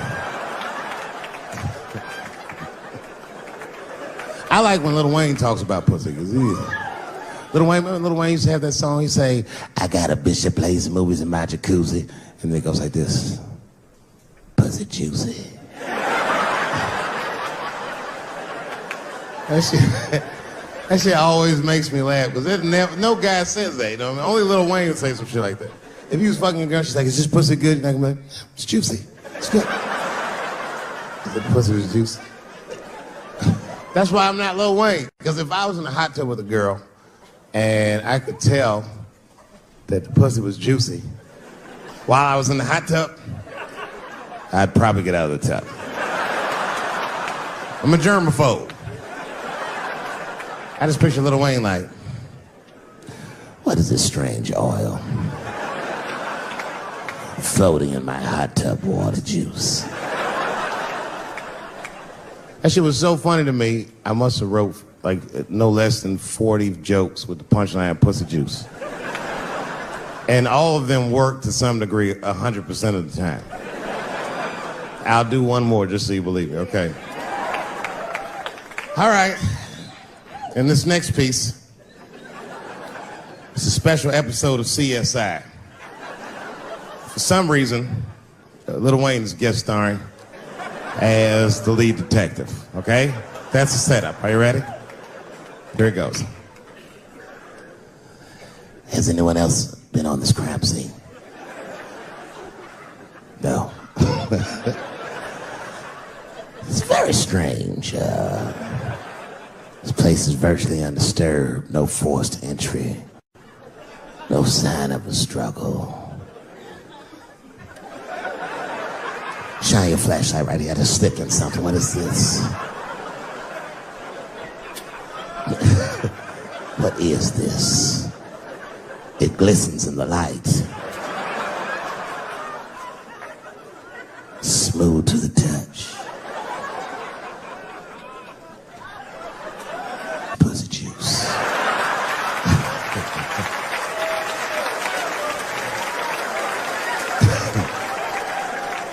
She must have been sitting Indian style. 39 more where that came from.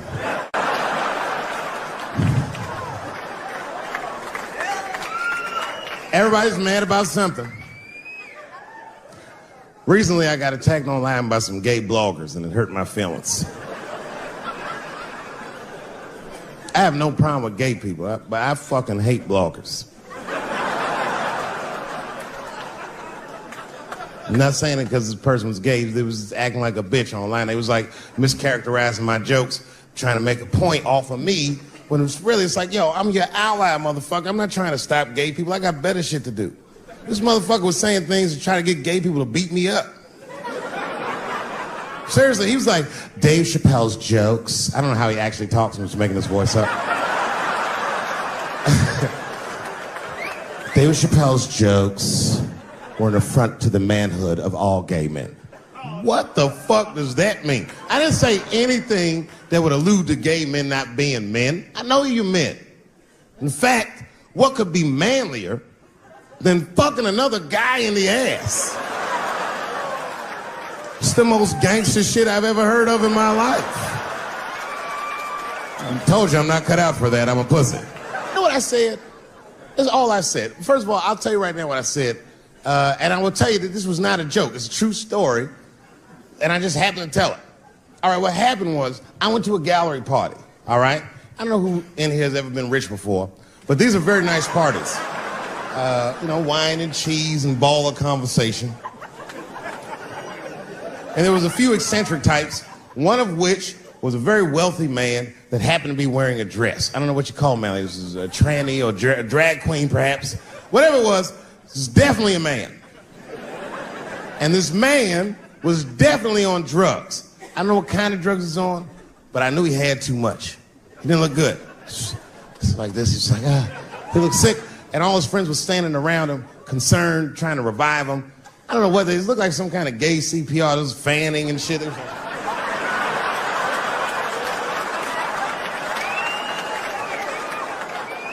I saw all this from a distance. Now, I should have minded my own business, but I got curious. I was like, oh. And I went over there. All I said, excuse me, gentlemen, is he okay? And then they looked at me like I was evil. She is fine.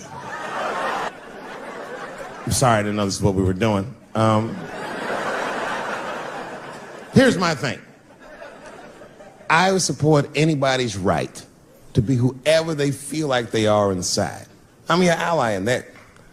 However, my question is, to what degree do I have to participate in your self-image? Is it fair that I have to change my whole pronoun game up for this motherfucker? That doesn't make sense. Seriously. If I put on an Argyle sweater and I'm like, hey, everybody, I feel like a white guy in this sweater and I want some goddamn respect and a bank loan. That's not gonna work. Give a fuck how I feel. Why should I give a fuck how you feel? Nigger is a pronoun. But there was no time for philosophical debate. This was an emergency situation. I said, fine. Sorry, guys. I was just worried because she looks terrible. And she just fell off the bench. Appears that her dick is popping out of her dress. You mind if I call an ambulance, champ? I'd rather not be at a party where a tranny ODs. There's too many questions to answer.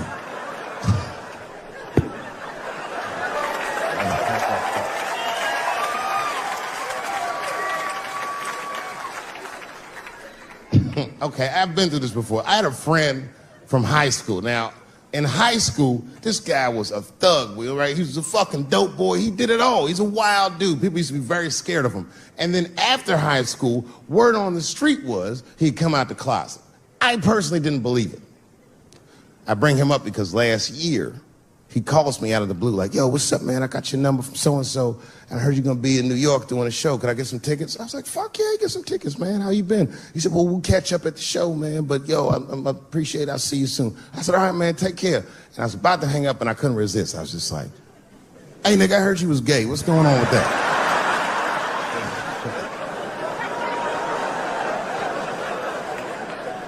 And I wish I didn't ask, because he sounded like he was dying to talk about that shit. And he had a long story about it. And it's not that I didn't care, but I was, I don't like talking on the phone. I was watching TV at the same time. So I just wasn't really paying attention like I should. But I was trying to sound supportive, but I didn't really know what to say. So I was just like mumbling shit throughout this conversation. I was just like, well, nigga, you gay, man. You just gay. This went on for a while, and then finally I had to say something like definitive to get him off the phone. And I was like, hey, man, you know what? Don't let people get you down, all right? And the next time someone tries to make you feel bad about yourself, just remember, everybody fucks funny to somebody.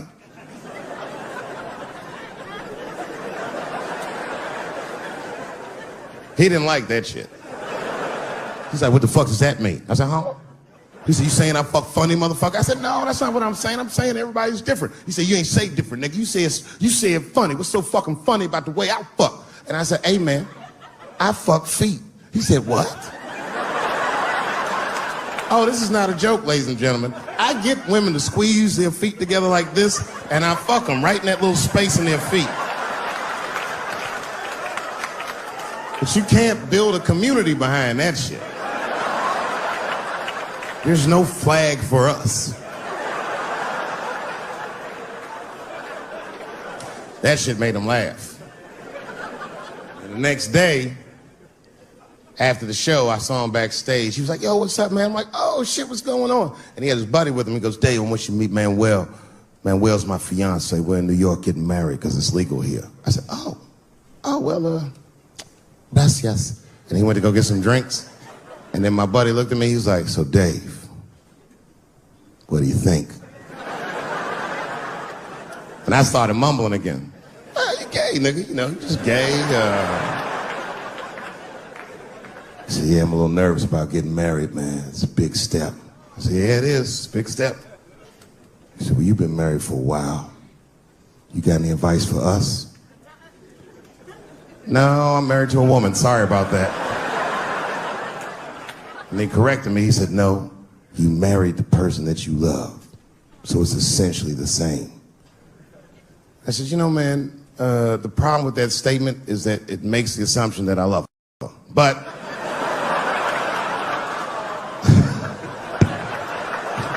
you guys lighten the fuck up. Of course I love my wife. She laughs at this shit. As a matter of fact, she eats and spends this shit. You know what I told him? I told him, I said, you know what you should do, man? First of all, you shouldn't do it. I'm talking about being legally married. It's not that you're gay as much as just legal marriage is a fucking diabolical leverage game in the United States. I'm just being honest. Devoid of religious significance or the idea of love, marriage is nothing but an awful contract that you shouldn't sign. I'm just being real. Because you start out loving each other, and then like 2 years later, you're just building a case against one another for a hypothetical court date that may or may not ever happen. You throw being gay on top of that, that shit is explosive. Like I said, Ray Rice shit. Okay, right after Ray Rice went through all that shit, I was at a party and I met this kid, Michael Samms. You know Michael Samms? Very nice guy. He's the first openly gay NFL player. And Mike's a very nice guy, very brave guy. But when I met him, I couldn't help but thinking, his wife up in the elevator. Is that domestic violence, or is that just two niggas working shit out in the elevator? You know what I mean?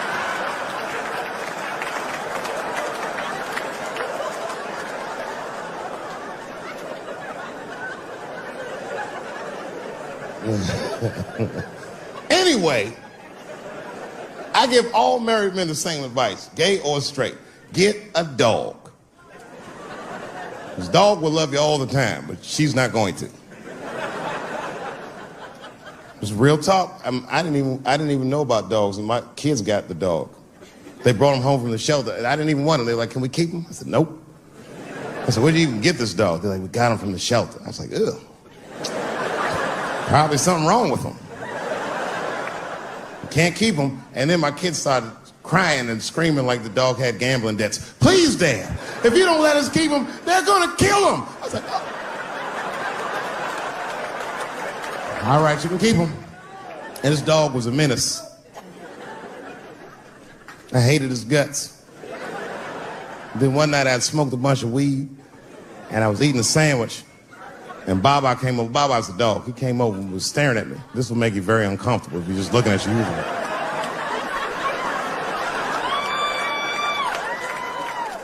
I had to give him a piece of my sandwich so he'd go away. And that's how we became friends. Now, if you see me walking down the street with Baba, I ain't got no leash or nothing. He walks right next to me. If I stop, he'll stop. And if I go, he'll go. And all my friends are like, "Yo, Dave, that shit is dope. How you train Baba to do that shit?" I've never trained Baba. I'm just a messy eater. If I drop food and Baba's not around, all I gotta do is call him. "Baba!"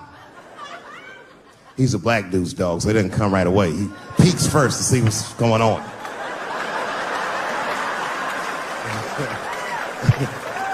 I gotta tap my foot so he can see the food. "Over here, little buddy." And he's like, "Thanks, Dave." He'll come get it and run off. But he knows all my habits. Like if he smells weed in the house, he'll be like, "Nah, this motherfucker's about to eat." And he'll just come running.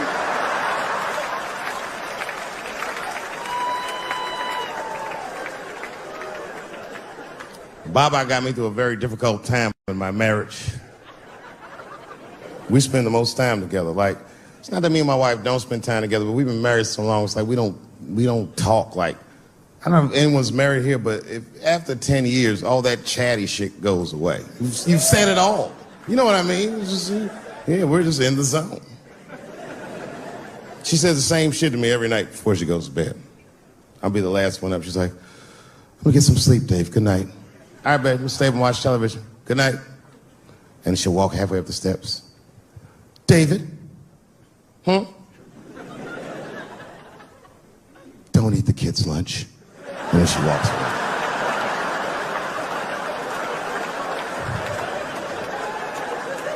Well, the crazy shit is I don't even eat their lunch anymore. Back in the day, I used to eat that shit. You know how that goes.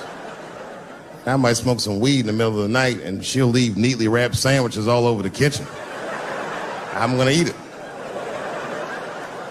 What's the big deal? Why can't you just make another one in the morning? I mean, it's like, I got sons anyway. And sons love everything their dads do. My kids would be at school the next day, just look like, "Oh, Dad bit my sandwich. Oh, shit." You could trade that sandwich for something better. What I'm doing is adding value to their lunch. She doesn't understand these types of things. Anyway, she gets mad at me. Well, she's mad at me now because I got myself in trouble. I got myself extorted, which happens in this business. I come home from the road. There was a FedEx sitting on the kitchen table, and it was addressed to me, so I opened it. I don't know who delivered it. And there was a video cassette inside with a note written on it that said, "Gotcha." Oh, my God. Can you imagine? I freaked out. I tore the whole house apart trying to find the VCR. I hadn't seen a tape in like over a decade. And I watched the tape, and it was awful. They got me. It was a tape of me. I was fucking a girl, okay? But it was from before I was married. But it was not a good look. And I felt sick to my stomach, and I looked up at the clock, and then I saw my wife was coming home in 10 minutes, and I just panicked. I jerked off to the tape real fast, and then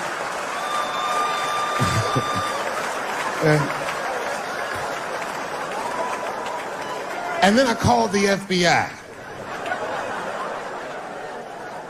Much better. I mean, they didn't say they were going to catch him for sure, but they had the demeanor of some competent people that would catch him. So I didn't worry about it too much. And then not even a week later, 5 days later, I come home and there's another video cassette just sitting on my porch. As soon as I saw it, I just called the police like, they've done it again. You should probably look for a guy with bell bottoms on because I don't know who the fuck is sending tapes.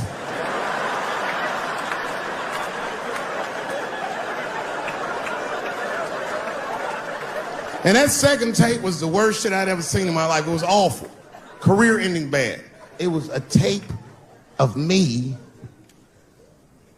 jerking off to the tape a week earlier. I don't even know how they'd even get such a thing. I had to explain all of this to my wife. She was very mad. No thing in this world is as cold as a woman's cold shoulder. Because she was mad, but she wouldn't talk to me about it. She would just punish me in little ways. Make me do shit that I hate to do. Like pick the kids up from school. That's one thing she made me do. That's a hardship for me. I got one son that goes to a public school, and little brother goes to a private school. It's an experiment. I just want to see what's going to happen to him.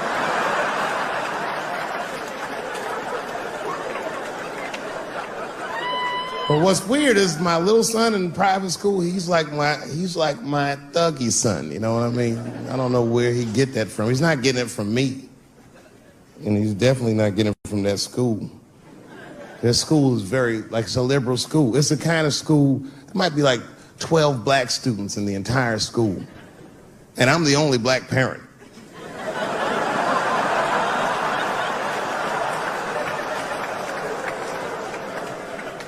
And none of the parents like me either.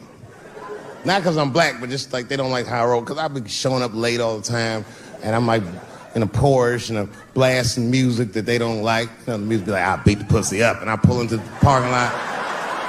I might be smoking a cigarette with the kids in the car. Then I pull into like that handicap space. And then when I get out of the handicap space, they always want to say some passive aggressive shit. Morning, Dave. Don't know if you noticed, but you actually parked in the handicap space. Huh? Yeah, you know what, Frank? I did notice. But who is this handicapped guy we're all waiting on that never shows up?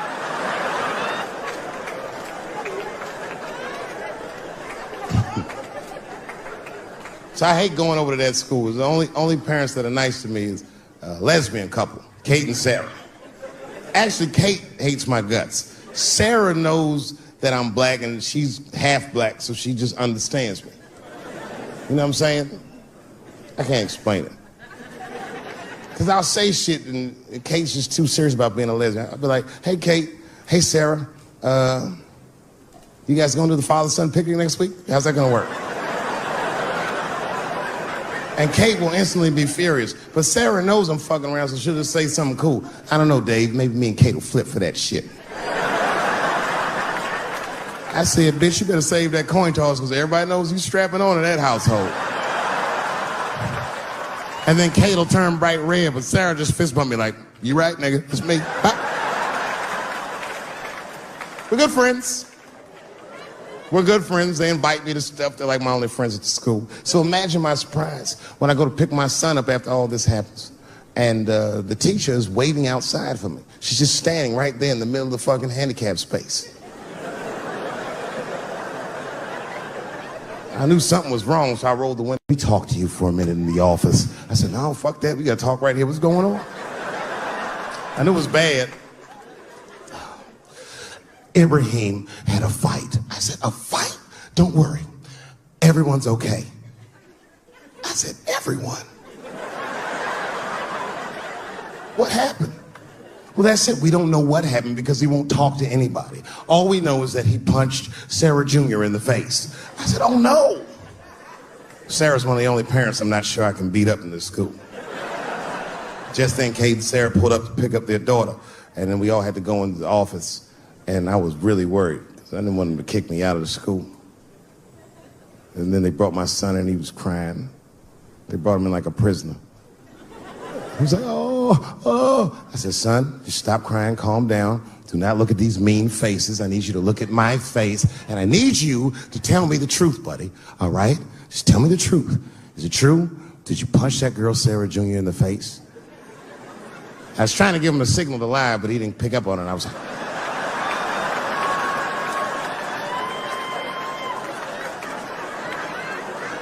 He wasn't paying attention. He said, yes, Daddy, I punched her face. I said, oh, my God. Why? Why would you do that? You're not supposed to put your hand... So gangster, it scared all the parents in the room. He was like, because she had it coming. I said,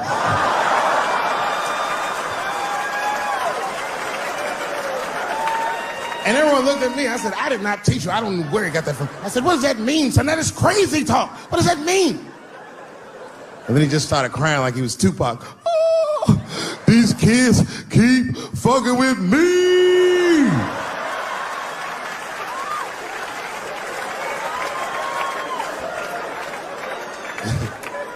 I told his teacher, I said, well, now wait a minute. This kid is a lot of things, but he's not a liar. And if he said they was fucking with him, they did something to him. Son, what's going on? What did they do to you? Oh, Dad, I'm tired of this shit. It's been going on all week. I said, what's going on all week? He said, we said lunch, and that bitch bit my sandwich. I said, oh.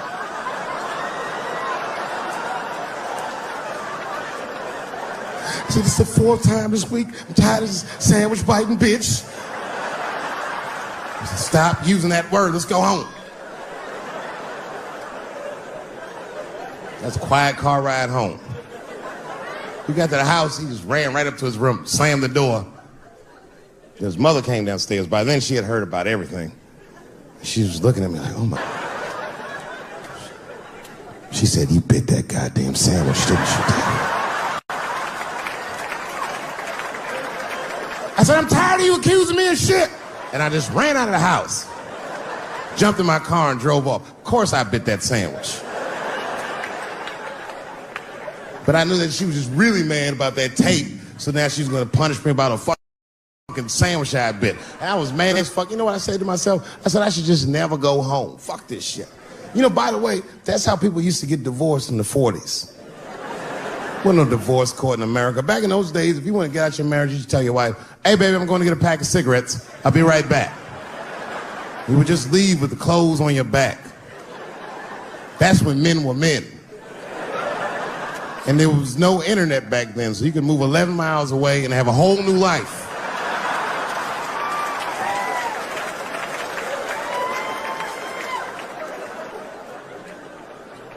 But I ended up going back home.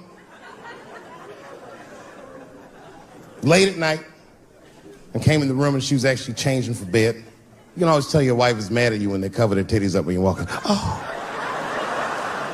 Let those titties out, it's me, baby. Can we just talk about this for a minute? She said, David, there's nothing to talk about. I already know you bit the sandwich. And don't go looking for the lunch, I hid it. I said, I don't want to talk about the sandwich, baby. I want to talk about it. The tape. I know that's why you're mad. It was a very difficult conversation. I had to crack a few jokes, and we started talking, and then she cracked a few jokes that hurt my feelings, honestly, but...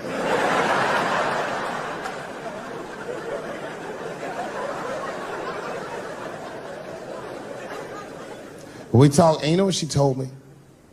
She told me that she was madder about the second extortion tape than she was about the first one. Which doesn't make sense at all. What's wrong with a guy touching his own private parts? It's my own business. It's not like I do it all the time. As a matter of fact, sometimes I do it for her benefit. A lot of guys do this. It's called the mercy jerk. That's the one that happens in the middle of the night when you're about to roll on top of it and you see her face and you're like, she looks tired. That takes a lot of love and discipline to back out of a room with a rock hard dick. Sometimes I don't make it. Uh-oh. Someone fell asleep with their socks off, didn't they? You can't rape feet. You can't rape feet. Only time I jerk off now is in the game. Sometimes she'll tell me, Dave, I'm gonna take the kid to my mom real quick. Probably be back in a couple of hours. A couple hours?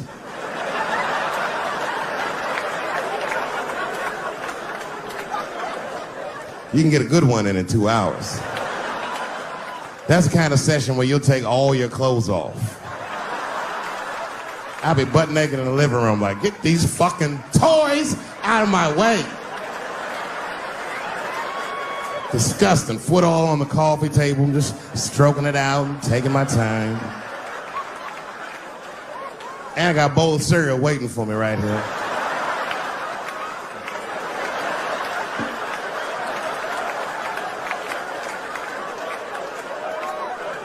That's when you have the privacy, you can have a loud orgasm. I miss those. Ah! Ah! Ah! You know, when a guy busts a nut, like right after that, there's a window of like 6 minutes where he does the most rational thing he ever does.